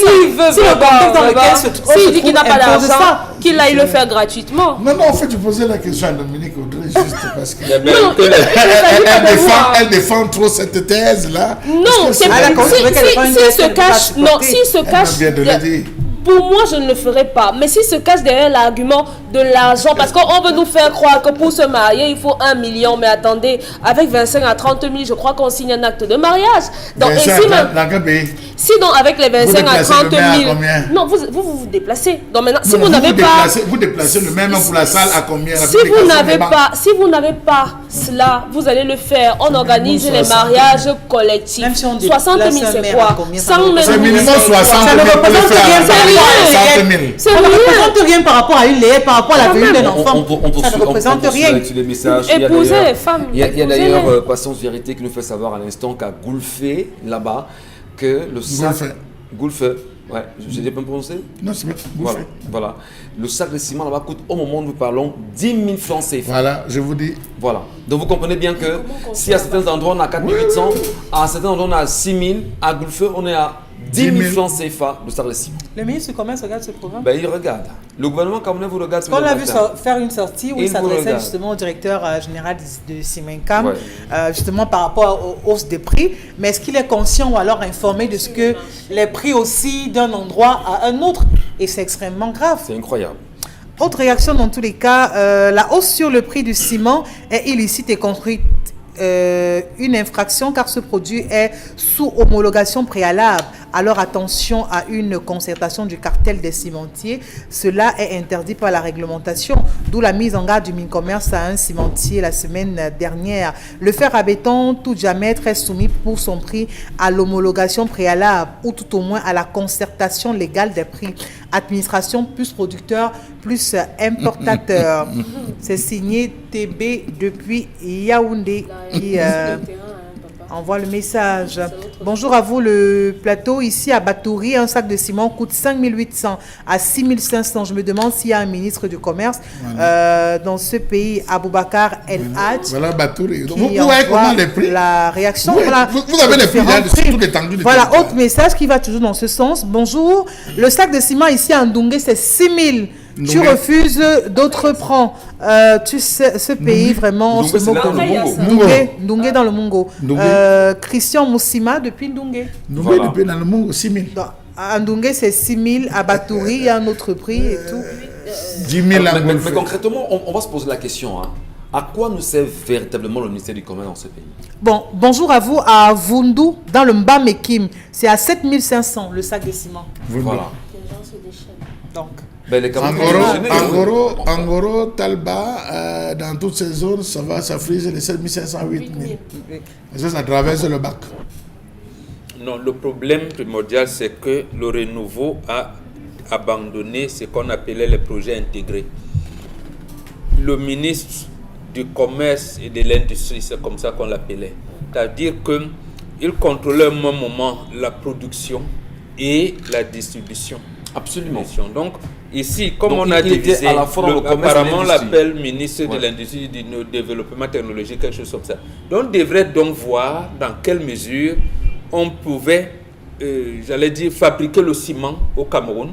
Et son collègue du commerce allait donc ramener le prix à 3 000, 3 500 pour justement avoir... Parce que aujourd'hui, il est inadmissible qu'on continue à importer les ingrédients qui entrent dans la fabrication du ciment. Est-ce qu'on ne devrait pas interpeller les Camerounais, quel que soit l'endroit où nous regardent ce matin, en leur disant que le gouvernement camerounais vous dise à combien coûte le prix du ciment sur le marché local.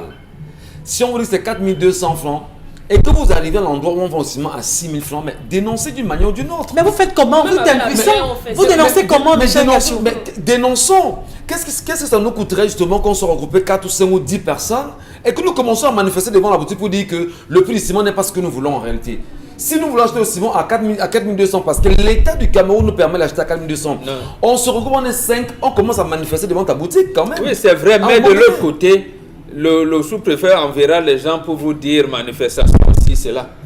Donc il faudrait, le ministère du Commerce a une brigade de contrôle des prix qui doit sillonner et qui est, chaque démembrement départemental a cette brigade-là.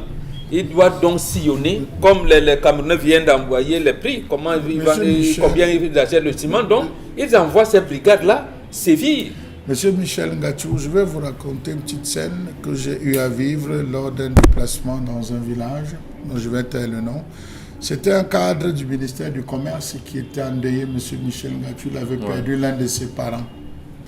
Imaginez-vous que tous les commerçants, les gros commerçants, monsieur Michel Ngachou, que vous pouvez savoir dans la quincaillerie, ont fait le déplacement et chacun venait avec les pick-up. Derrière la pick-up, il y a un réfrigérateur. Dans le réfrigérateur, il y a le vin. Le pick-up avec enveloppe. Vous pensez que demain, vous allez venir serrer ce gars? Ou faux? Il faut changer les mentalités au Cameroun. On fait comment? Ces gars savent, non, ils connaissent comment dîner. Ils connaissent comment dîner à la table. Oh, vraiment, comment allez-vous? Vraiment, j'ai appris que vous êtes malade. Vraiment, je vous envoie l'argent des comprimés. 5 millions, 10 millions. Demain, on vous dit que ce gars fait le faux, vous allez venir fermer. Voilà comment il faut dire la vérité aux Camerounais. C'est comme ça qu'ils tiennent. Ils dînent à la table avec le diable, monsieur Michel Ngachou. Ils entretiennent. Ma voiture est tombée en panne. Vraiment, j'étais en train d'arriver là pour un contrôle ma voiture. Oh, vraiment, tu n'as pas besoin. Je t'envoie une voiture et le tu es en train de te reposer. Ou bien me viens passer le week-end. Depuis là, on ne s'est pas vu. Je dis non, viens passer un peu le week-end là-dedans. Là, tu te détends. Je t'envoie l'argent du carburant. 10 millions, 15 millions.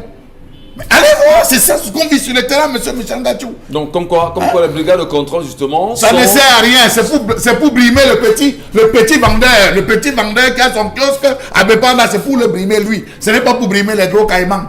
Ce n'est pas pour brimer ceux-là, les grossistes là. On ne peut pas les brimer, monsieur Michel Ngachou. Est-ce que l'objectif, justement, n'est pas de tout faire pour énerver le Camerounais, qui pourrait, bien sûr, le pousser à une éventuelle insurrection? Et d'ailleurs, monsieur Michel Ngachou, regardez tous ces membres du gouvernement, tous ces hauts cadres, ces opérateurs économiques. Quand ils veulent construire la maison, le matériel vient d'où? De Chine. Le matériel vient de Chine, l'équipement de maison vient de Chine. Oui, Ils ne prennent pas ici au Cameroun. L'équipement de bureau vient de Chine, monsieur Michel Ngachou. Je crois qu'il faudrait, c'est pour ça que je dis que le peuple doit se lever. Il faut laver les mentalités des gens, monsieur Michel. Il faut laver. Des messages, Isabelle Carros de Pen, nous poursuivons avec vous en même temps. Et dans un instant, nous sommes avec nos amis de Star Time. Mais prenons encore des messages rapidement.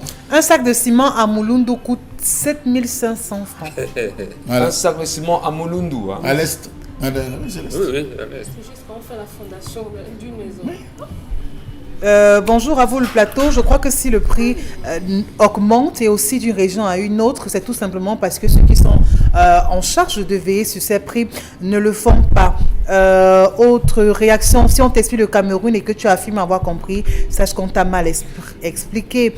Au Rwanda, le président Kagame a instauré toutes les différentes entreprises doivent avoir des dépôts dans les régions. Pourquoi c'est compliqué?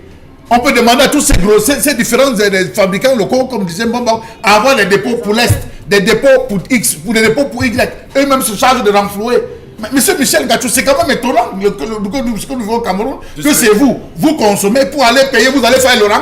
Absolument. Avec les pénalités, alors que c'est l'entreprise qui devait favoriser les guichets un peu partout. Il est temps qu'on allume le cerveau. Mais que les Camerounais, est-ce que les Camerounais comprennent ce langage que vous exprimez ce matin avec M. Mbachou? C'est d'abord déjà la femme. On dira, mais vraiment, Equinox nous dit que ce qui ne marche pas, on insiste justement, mesdames et messieurs, allumons nos cerveaux, ouvrons les yeux et regardons justement en face de nous. Et on a les prix à Fumban aussi. À Fumban, le sac de ciment coûte 5800. Le fer à béton, n'en parlons plus, Michel. Ah ben là, vous êtes déchaîné pratiquement dans tout le Cameroun à nous envoyer. Oui, c'est très important. Quand tu nous envoies les différents prix, ça permet de comprendre la gravité de la situation. Voilà, on va marquer une pause de toutes les façons. On va revenir avec les différents prix des sacs de ciment dans vos localités respectives. Allons saluer nos amis de Star Time ce matin. Vive l'Euro sur Star Times. Du 11 juin au 11 juillet, suivez en direct et en HD tous les 51 matchs de l'Euro 2020 sur les chaînes Sport Star Times. Les plus grands joueurs du continent s'affrontent pour le titre. Lukaku, Cristiano Ronaldo, Karim Benzema, Kylian Mbappé. Supporte ton équipe en te procurant le kit complet au prix promotionnel de 11 500 francs CFA avec un mois d'abonnement inclus. Rendez-vous dans tous nos points de vente ou contactez-nous au 654 800 800 653 500 800. Star Times, changez de vision. Ah ben, merci beaucoup. Ça se poursuit en même temps sur le plateau. Hein. Et puis on est tous estomaqués avec le prix du ciment. On salue Star Time ce matin. Hervé Fabien, bonjour et bienvenue. Bonjour Michel, merci de m'accueillir. Merci d'accueillir Star Times chez vous. Même Star Time est chez vous également. Et on parle ce matin des quarts de finale de l'Euro terminés aujourd'hui. Oui, les quarts de finale de l'Euro se sont terminés il y a quelques jours. Donc la compétition devient de plus en plus compliquée. On assiste à de très très belles rencontres. Notamment vendredi, nous avons eu la rencontre Suisse-Espagne. Donc la Suisse qui s'est inclinée face à cette belle équipe d'Espagne. Il a fallu que les deux équipes arrivent au tir au but pour pouvoir départager, pour pouvoir savoir quelle équipe se qualifiera pour les demi-finales. On se souvient encore il y a quelques jours que la France s'était inclinée au tir au but face à la Suisse. Et maintenant, malheureusement, c'est au tour de la Suisse de s'incliner, notamment 3-1. Ensuite, nous avons eu la rencontre Belgique-Italie, Donc une rencontre qui était assez chaude. Les Italiens qui sont arrivés à bout des Belges par 2-1. Par la suite, nous avons eu la rencontre République tchèque-Danemark qui s'est soldée par un but de 2-1.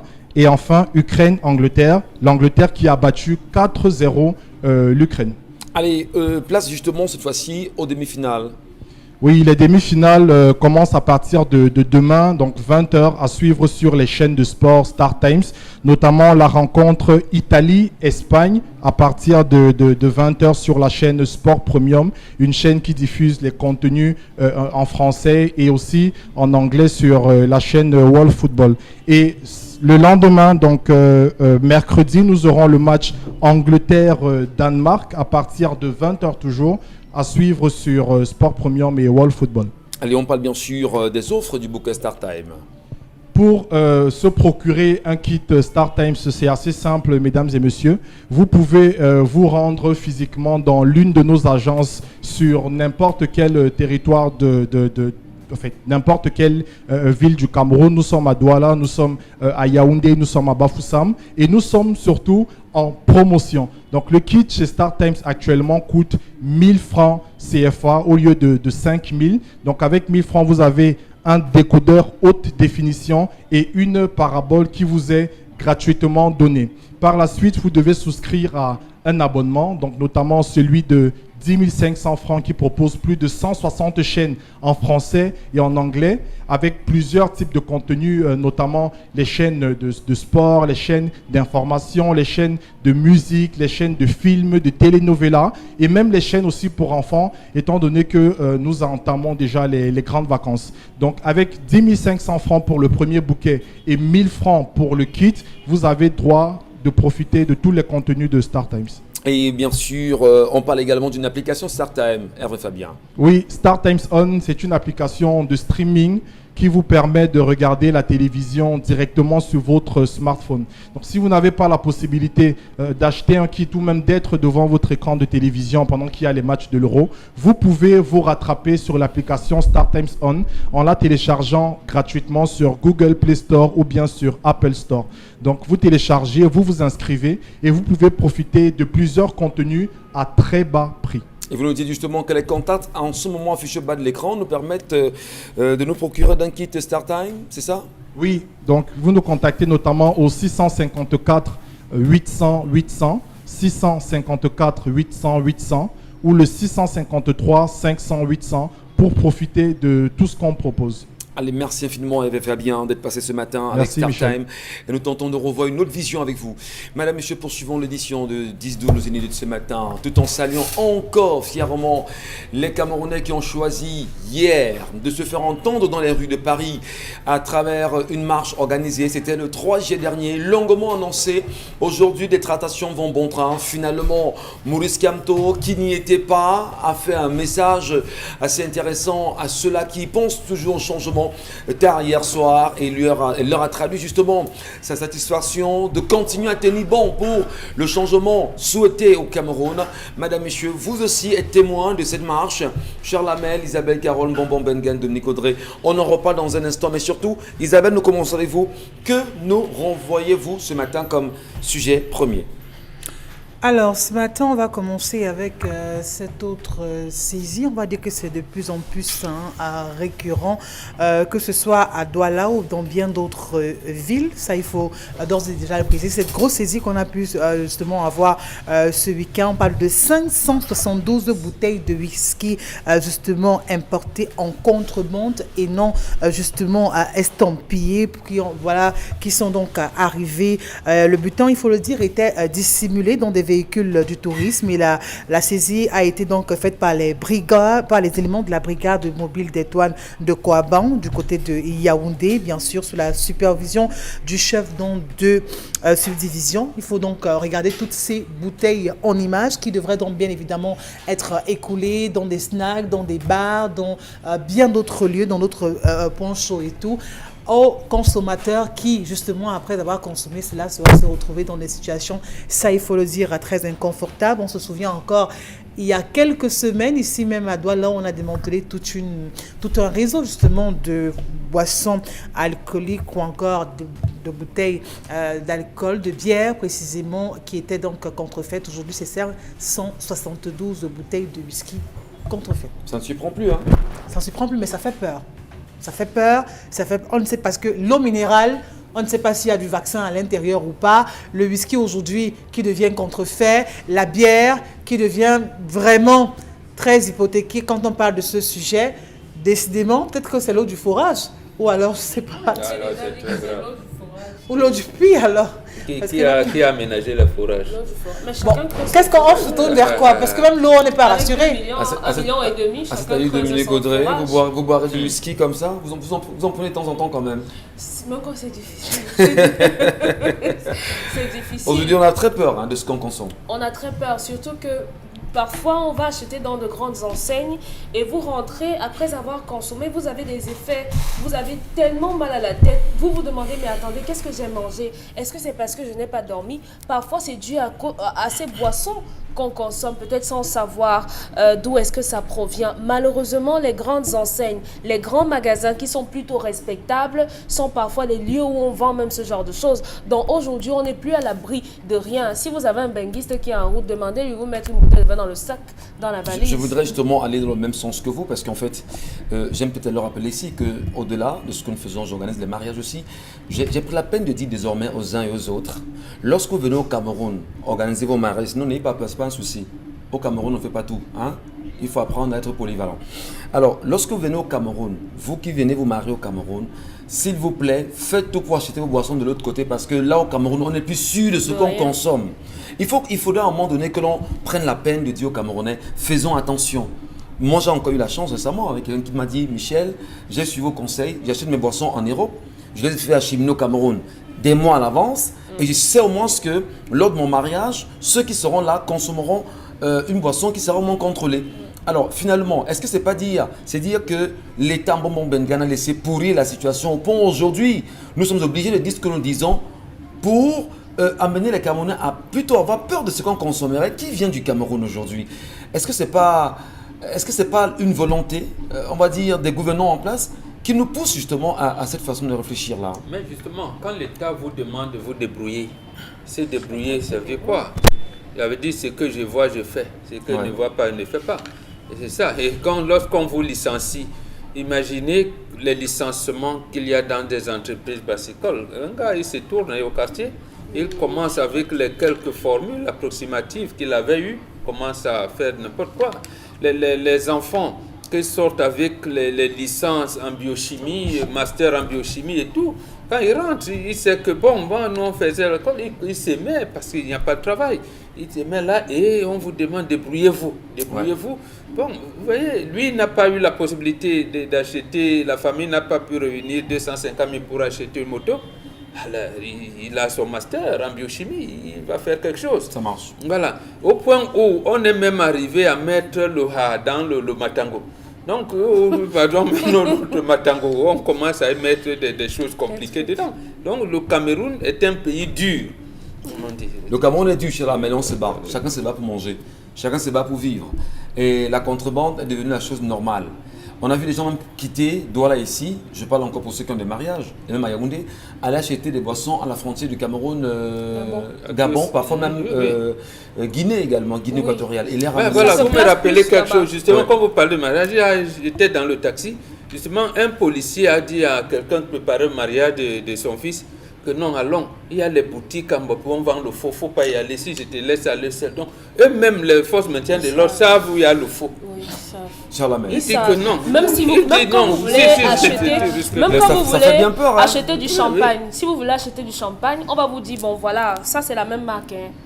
Bon maintenant, et ça a deux prix différents. Si tu sens que tu peux acheter ça, tel champagne, à tel prix je te donne, mais ça aussi c'est la même chose, non? Mais juste que le goût n'est pas pareil. Donc vous allez avoir vos invités, vous allez prendre le champagne à 15 000, vous allez poser sur la table. Eux dans leur tête ils savent que c'est un champagne, ça coûte cher, mais alors que en Bobby, vous servez du mauvais vin aux gens. Charles Hamel, on a très peur finalement. Je suis allé dans une cérémonie un jour où j'ai goûté une boisson, une liqueur au café au lait que les femmes aiment bien. Après j'ai posé la question, on m'a dit non, c'est fabriqué maison par les femmes du traiteur. Oui. On a servi ça à tout le monde et j'ai dit mais est-ce que ça c'est pas du frélaté? C'est du frélaté. Mais c'est boisson d'origine maison. Non, mais même le frélaté est d'origine maison. C'est fait quelque part. Vous avez dit c'est frélaté. C'est comment c'est fait comment? Maison. C'est fait maison. On n'en boit pas. J'ai posé donc la question de savoir, mais je ne comprends pas. On m'a dit non, c'est fait. Si vous voulez, on vous donne, vous prenez le café, vous prenez le lait, vous organisez. On m'a expliqué très rapidement comment je pourrais m'offrir cela. Et transhumance, le prix qu'on donnait pour la fabrication de ça était un peu plus cher que les différentes bouteilles qu'on devait mettre sur la table. Ça m'a fait réfléchir. Autre chose, les Camerounais ont dans leur tête des noms de whisky standards. Ils savent que quand je vais en boîte, j'ai ça que je prends. C'est tout. Ils s'arrêtent là. Tout ce qui vient après est faux. Aussi. Mais attendez, lorsque vous prenez des choses qui viennent de l'Écosse, lorsque vous prenez des choses qui viennent de Birmingham, des vins de bons, de merveilleux vins, liqueur qui arrive là-bas, vous allez estimer que c'est faux, monsieur Michel Gachou, parce que vous ne connaissez pas. Non. Je crois que derrière tout cela, il y a un peu de naïveté. Il y a un peu de naïveté parce que lorsque vous allez, même dans cette zone que vous êtes en Bopi à acheter, il y a ce qu'on achète, monsieur Michel Gachou. Qu'est-ce que vous traitez ici de frélaté? C'est fabriqué en Guinée équatoriale. Oui. Que vous achetez, on va à 1500, 1000 francs ou 3000. C'est fait de ce côté. Pourquoi ne pas interdire la rentrée, entre guillemets, au Cameroun? Pourquoi ne pas, permettez-moi, rationaliser le fait pour cela de préparer des whisky maison ou des liqueurs maison et des services dans les services traiteurs? Donc vous voyez qu'à ce niveau, il y a un peu de levier. Il faudrait, M. Michel Gachou, essayer d'analyser. Est-ce que ce n'est pas une promotion de la douane qu'on est en train de faire aujourd'hui? Et pourtant la douane laisse justement passer des produits. Parce que pour arriver en Kouaba, ça a traversé plusieurs checkpoints, plusieurs barrières pour arriver à ce niveau en Kouaba. Qu'est-ce qui s'est passé pour qu'on se retrouve là? Donc j'estime donc, M. Michel Gachou, qu'on devrait davantage former nos douaniers, nos différents responsables. Que lorsqu'on arrive chez vous, on fait comme en Europe, M. Michel Gachou, ou dans les pays. Arrêtons de vivre comme des villageois au Cameroun. Lorsqu'on arrive, on récupère vos vins, on procède au prélèvement, on envoie dans un laboratoire. Si ça respecte les normes, on vous remet votre chose, vous partez vous débrouiller. Parce que ça là, ça va finir dans la bouche de certaines personnes, M. Michel Gachou. C'est frélaté dehors, mais c'est en service ici. Enfin, que la question que je vous pose, on va vite, je vous en prie. C'est de savoir ce qu'on fait de ces bouteilles. Une fois après, la bouche de certains, je vous le dis. Ah bon? Ça va finir à la bouche de certains. On va. Merci. Autre sujet, Isabelle Carole, nous poursuivons. Non, mais ça... On peut dire que ça va finir. Il faut qu'on ait des laboratoires. Lorsqu'on prend, on fait des prélèvements comme en Europe. Mais quel laboratoire? On parle de Monsieur Michel Gachou, je suis capable. Je vous ai dit qu'il y a de nombreux vins qui viennent de tous les pays d'Angola, qui viennent partout, qui ne sont pas faux. Il y a des vins qui viennent de partout qui ne sont pas faux. On a interpellé un monsieur qui sortait d'Australie, monsieur Michel Gachou. Il avait des bouteilles dans son truc. On lui a dit, monsieur, c'est comme ça que vous entrez ici là pour faire la contrefaçon. On a saisi. Il a été surpris de retrouver ça un jour au palais d'Ika, dans la zone du palais d'Ika, où un des responsables était en train de déguster en disant, mais bravo, ce vin c'est merveilleux. Alors que les personnes qui venaient, non, c'est pour vous dire que faites très attention. Ce que vous crachez là-dedans, on va cracher, mais les gens consomment. C'est parce qu'il y a beaucoup de personnes qui sont focus sur le nom. Oui. C'est-à-dire que quand on veut boire un whisky, on veut que ce soit telle marque de whisky. On connaît 3 noms. Voilà, et quand c'est pas ce whisky-là, ce qui arrive forcément, c'est qu'il faut. Pourtant, aujourd'hui, les gens ont mis sur ces noms pour faire justement la contrefaçon ou alors pour produire des choses qui ne tiennent pas. On sait que tel produit sort beaucoup en boîte de nuit. On maximise la fraude sur les produits les plus prisés. Ceux qui sont moins prisés ne peuvent pas s'attarder de la fraude parce qu'on ne pourra pas justement permettre qu'ils consomment cela. Je crois qu'on doit tous faire attention. Ces brigades font le tour des boîtes de nuit, des snack bars, M. Michel Gachou, à 5h36. Les gars qui font la contrefaçon viennent acheter les bouteilles usées, les bouteilles utilisées vides, utilisées la veille. Oui, ils viennent. Vous placez devant les boîtes de nuit, vous attendez, vous allez voir ces fabricants, ils arrivent, ils viennent s'asseoir. Bon, tu as sorti combien de bouteilles? Vous voyez, on sort le filet. Si c'est 20, 30, ils payent les 30. La bouteille à 2500, 3000. Ils payent la bouteille à 2500, 3000. Ils récupèrent. Oui, s'il a 10 bouteilles, ça coûte cher les bouteilles. Il récupère. S'il a 5 ou 6 nappes, il gère ça. Et il est parti, il va essayer son changement. Sujet avec c'est grave, ça je ne savais pas. Je tombe des nuits là.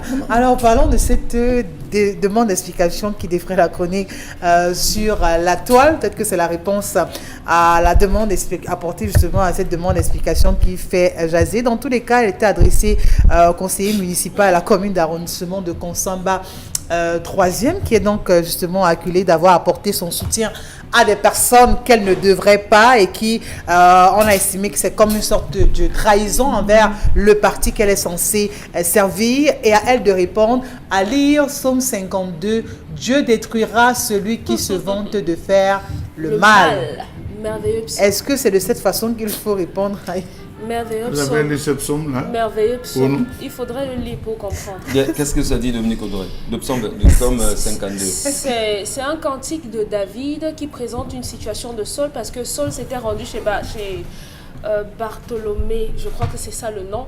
Et en fait, c'est une façon de demander à Dieu de faire justice. Et dans ce psaume, au niveau du verset 7, on dit par exemple que le Seigneur t'abattra, il te saisira, t'enlèvera, te déracinera du milieu des hommes. Je suis comme un olivier verdoyant dans la maison du Seigneur. Donc en fait, le Seigneur va me faire justice parce que je suis... Oui, il faut lire pour comprendre. C'est pour dire que peu importe les persécutions que je subis, peu importe, le Seigneur voit et il va agir. Donc lorsqu'on lit la note, la demande d'explication sur quoi c'est fondé, la femme répond simplement que comme tu te réjouis de faire le mal, le Seigneur te le rendra pour le mal. C'est tout. En même temps, si on décide de servir un parti, il faut être fidèle à ce parti aussi. Ça dépend de ce que vous appelez fidélité. Est-ce que être en contact avec quelqu'un fait de vous un infidèle? Bon, c'est traiter cette personne de traître. C'est ça, dans cette demande d'explication. Vous commencez la Bible, vous avez au moins lu. Vous n'avez pas touché. J'ai lu la Bible de la première à la dernière page. Ça pas agir sur RDPC. En français, en anglais et en bassa. Nous sommes 52 pas agir sur RDPC aujourd'hui. Si c'est lui qui l'a puni. Non. C'est quoi le Somme 52 est en dessous de RDPC? Dieu nous a tourné le dos. Donc en réalité, il n'est pas là pour punir. La Bible dit qu'apparemment Dieu a jeté Satan au sol. Audrey nous dira. Lucifer était l'ange de Dieu. Il aimait beaucoup, l'ange de lumière. Et il a donc jeté, apparemment ils ont eu des problèmes, il a lancé Lucifer au sol. Donc Dieu lui-même est dans l'obscurité. Donc lui-même, puisque l'ange qui lui donnait la lumière l'a jeté. Donc quand si c'est Lucifer est venu éclairer la terre, bon, ça veut donc dire que la lumière de Lucifer que nous avons ici, c'est ça qui nous gère. Ouais. Voilà, donc moi c'est comme ça que je prends le sujet. Dieu nous a tourné le dos, lui-même est dans l'obscurité. Donc prions pour que Dieu ait la vue. C'est un somme qui passe avec, c'est une belle réponse, une belle réplique. Qu'est-ce que c'est que le risque? Vous vous rappelez de ce sujet de philosophie? Qu'est-ce que c'est que le risque? Il est allé à la dernière page, il a écrit voici ce que c'est que le risque. Et il a eu cette fois. Est-ce qu'il a risqué? Elle a répondu. Voilà. Elle a répondu. Je pense que M. Michel Ngachou, lorsque vous vous sentez acculé et que vous êtes au bout du désespoir, dans une expression triviale, ça sort comme ça sort. Voilà, c'est sorti comme c'est sorti là. C'est sorti comme c'est sorti. S'il peut aller lire pour comprendre, il ira pour comprendre. À défaut de ça, vous savez, il y a des gens, lorsqu'ils ont un petit pouvoir, ils ont l'impression qu'ils sont Dieu sur terre, ils veulent marcher sur les autres. C'est-à-dire, on lui donne un petit pouvoir comme ça, mais il prend ce pouvoir comme étant Dieu, il devient Dieu et il veut écraser tout le monde. Et vous voyez, et c'est ce type de réponse qui convient à ce Est-ce que vous connaissez la fameuse phrase? Est-ce que vous connaissez la fameuse phrase? Ça ne me fait ni chaud ni froid. Oui. Justement, parce que vous connaissez quand même l'auteur de cette expression. Lorsque vous avez perdu les élections, laissez les opposants qui ont le mérite mettre en pratique leur politique. C'est tout. Mais ne faites rien pour les empêcher d'amener la population à l'épanouissement. Donc en fait, c'est ce que le RDPC veut dire là. Que nous allons tout faire. D'abord, Père son âme, Congo Edimal avait dit ici. Lorsque le sous-préfet lui avait dit, mais le SDF a tout pris. Laissez-les, nous saurons comment nous allons verrouiller pour qu'ils ne puissent pas gérer les mairies. Donc c'est ça qui continue. Et lorsqu'on s'insurge contre l'orientation politique des RDPC, on donne l'impression qu'on s'attaque sur quelqu'un, on s'attaque sur quelqu'un. Donc en fait, il y a des gens, des cabinets noirs qui empêchent aux autres d'amener la population vers l'épanouissement. On réfléchit tous ensemble. À un moment donné, en tant que Camerounais, vous asseyez, vous demandez qu'est-ce que le Camerounais a fait pour mériter ce qu'il vit aujourd'hui, Isabelle Carole. Je m'explique. Vous imaginez qu'on a été sous le joug de la colonisation, je veux dire de l'esclavage. On passe à la colonisation. On parle justement des pays indépendants. C'est-à-dire la France est arrivée, pour le cas du Cameroun simplement, à imposer sa politique, à former des cadres qui devaient répondre aux aspirations de Paris, notamment. Alors on a formé des gars comme Laïc, qui n'était pas forcément le choix du peuple camerounais, en tuant les Oumiobe, etc. On a formé les Paul Biya, qui sont justement aux affaires judaïques, qui font la fierté du peuple de Paris. Alors le sentiment qui peut se dégager, c'est quoi? C'est que vous vous rendez compte que Paul Biya n'a fait que pérenniser la volonté de Paris, à former d'autres personnes qui seront là pour ne faire que ce que Paris demande, sans pour autant se demander que veut le peuple camerounais lui-même. Explication. Comment des gens peuvent s'asseoir, dire, laissez-les, on saura comment les bâillonner par la suite. On empêche bien sûr au peuple camerounais de pouvoir s'exprimer. Mais c'est incroyable quand même. Non, pas seulement de s'exprimer, mais de parvenir au bonheur. Comme on dit, de sucer les droits de la croissance. Quand Congo Dima justement le disait, que laissez-les, on saura comment les bâillonner. Il est où ce Congo Dima aujourd'hui? Quel est son héritage? Qu'est-ce qu'il a laissé bien sûr aux Camerounais aujourd'hui? Mais c'est incroyable, hein, franchement. Allez, on va prendre une petite pause, madame, messieurs, et on va saluer nos partenaires ce matin. Comme l'accoutumé, ce sera avec le correcteur de posture et les languettes.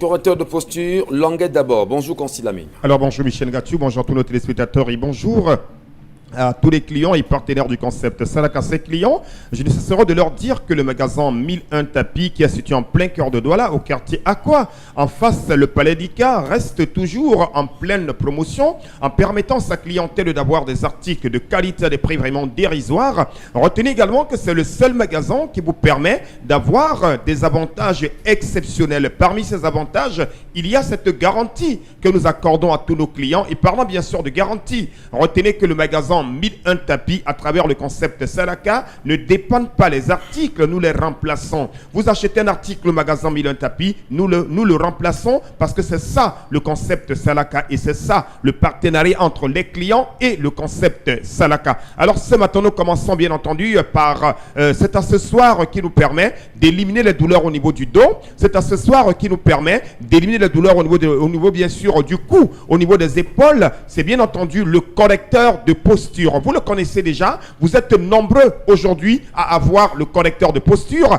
et tous ceux qui l'ont acheté ont trouvé satisfaction, raison pour laquelle je recommande encore ce matin à ceux qui n'ont pas encore leur correcteur de posture de venir au magasin 1001 Tapis. Le correcteur de posture, il est important de l'avoir. Vous avez des douleurs au niveau du dos, des douleurs au niveau des épaules, des douleurs au niveau du cou, plus besoin de chercher de midi à 14h. La solution est de venir au magasin 1001 Tapis et d'acheter votre correcteur de posture. Le correcteur de posture permet également de redresser le dos. Il est important de le rappeler à tous nos téléspectateurs. Le correcteur de posture permet également de nous prévenir contre les douleurs du dos parce que c'est une jaquette médicale qui joue également un rôle de prévention. Il est important d'avoir votre correcteur de posture pour dire tout simplement, il y a bat for your dos, il y a bat for your neck, il y a bat for your épaule. Just come for magasin 1001 Tapis and take your corrector de posta because the any man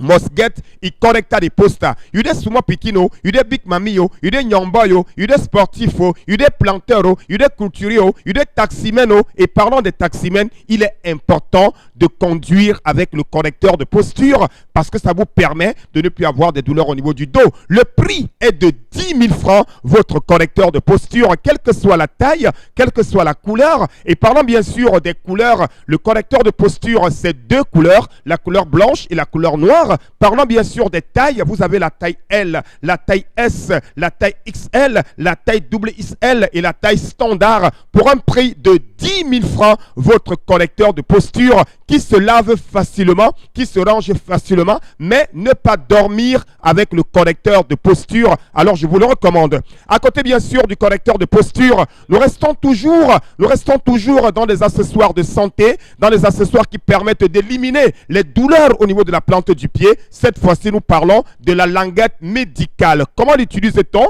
Vous la mettez à l'intérieur de votre chaussure, que ce soit la tennis, une paire de talons, une chaussure en cuir. Cette languette médicale permet d'éliminer les douleurs au niveau de la plante du pied. Donc, il est important d'avoir ces deux éléments de santé, notamment le correcteur de posture et la languette médicale en vente au magasin 1001 Tapis. C'est à Douala au Cameroun. Messieurs, merci également pour ce moment de communication. On va certainement sortir tout en regardant simplement en 1 minute chacun sur le plateau vos appréciations de la marche qui a été initiée hier à Paris. Vous avez regardé, les réseaux sociaux étaient bandés d'images. On reviendra certainement demain là-dessus. Mais simplement dire, avez-vous entendu parler Chalamel, le regard que vous avez porté sur cette marche-là? Plein de Camerounais étaient dans la rue quand même hier. Monsieur Michel Ngacho, j'étais dans les lieux sacrés, je n'ai pas eu le temps de voir cela. Du tout. Oui. Voilà, Isabelle Carole. Je crois qu'aujourd'hui je verrai. Voilà, vous avez regardé ces Camerounais qui ont fait entendre leur voix hier dans les rues de Paris? Faire entendre leur voix, mais est-ce que maintenant, dire que cette voix, est-ce qu'elle va est-ce qu'elle va tomber dans les oreilles des destinataires, effectivement, comme on le souhaite? Là, on n'est pas très sûr. Dans tous les cas, vivement qu'ils soient entendus. Vous avez, vous aussi, Dominique Audrey, entendu les Camerounais? Vous les avez vus au moins? Oui. Ouais. Avec beaucoup de plaisir. Beaucoup de plaisir. C'était jouissif. Qu'est-ce qui peut vous justifier? De voir ça, de voir cette émulation, de voir que même loin du Cameroun, il y a des Camerounais, on pourra les taxer de ce qu'on veut, qu'ils soient Camerounais, qu'ils soient Sénégalais, qu'ils aient une autre nationalité, mais eux, ils se sentent Camerounais. Ils ont l'essence du Cameroun en eux, et de savoir qu'ils sont là où ils sont, aussi éparpillés qu'ils soient, ils continuent d'avoir à cœur les problèmes qu'on a ici. De voir qu'il y a des Camerounais, peut-être qui ne sont pas forcément anglophones, qui ne sont peut-être pas concernés par les inondations que nos frères subissent parfois au nord, ou bien le manque d'eau, d'éducation qu'on a à l'est, ou bien au sud là-bas, où les gens souffrent également, donner de leur voix pour que les Camerounais aient une vie décente. Et je crois que l'histoire retiendra que M. Kamto a fait énormément de choses. Donc cette marche a été simplement à la hauteur de l'homme qu'il représente, du moins à mes yeux. Est-ce qu'en allant le faire à Paris, Bengan Kandji, c'est un message que les Africains, les Camerounais, renvoient à Paris, justement sur la question du gré à gré qui serait en pleine négociation aujourd'hui, et concernant la CAN, concernant le Covid-Gate, Paris est le problème, peut-on dire ainsi? Oui, Paris est le problème. Moi, bon, je n'ai pas vu, je suis dans mes listes, mais j'apprécie, je suis à 1000% d'accord avec ce qui s'est passé. Il faut savoir que le verrou de notre épanouissement, c'est à l'Élysée. Mais ça n'empêche, il faut que le sous-préfet local, qu'il ait des problèmes, que nous engageons à faire le problème. Mais comme il ne veut pas, ou alors il n'y a pas la possibilité d'amener l'action politique sur le terrain, on peut commencer par mener là où se trouve le verrou. Il faudrait multiplier ce genre de sorties. Oui, absolument. Parce qu'en réalité, au Cameroun, vous ne manifesterez pas. Parce qu'en fait, ce que les gens parlaient de Oumniobé, si les Jean-Paul Sartre n'avaient pas mené ces choses avec les Joseph Sark et tout, Pierre Tchanke à Paris à l'époque, Oumniobé n'aurait jamais eu de visa pour aller aux Nations Unies en décembre 1952. Ouais. Donc c'est à Paris que la mobilisation a été. Et la même chose également, lorsque Mongo Betty sort son livre, même pas sur le Cameroun, c'est cette mobilisation qui avait fait en sorte que Pompidou a reculé et n'a pas rapatrié au Cameroun pour être dans les géoles de Haïdjo. Donc, là-bas où se trouve le verrou, il faut aller plus loin. Maintenant, est-ce à dire aux Africains qui nous regardent ce matin que les problèmes de l'Afrique, connaissant d'ailleurs que c'est à Paris maintenant qu'il faudrait se mobiliser et manifester à l'Élysée? Tout à fait. C'est là-dessus le plan diplomatique qu'il faut gagner la bataille parce qu'on est verrouillé ici. Parce que j'entends tous les gars dire « Ah oui, mais battez-vous là-bas, laissez la France tranquille. » Et justement, je veux toujours vous prendre cette phrase de Bouteflika quand il était ministre des Affaires étrangères sous Ouari Boumedienne. Il y a eu une crise entre la France et l'Algérie.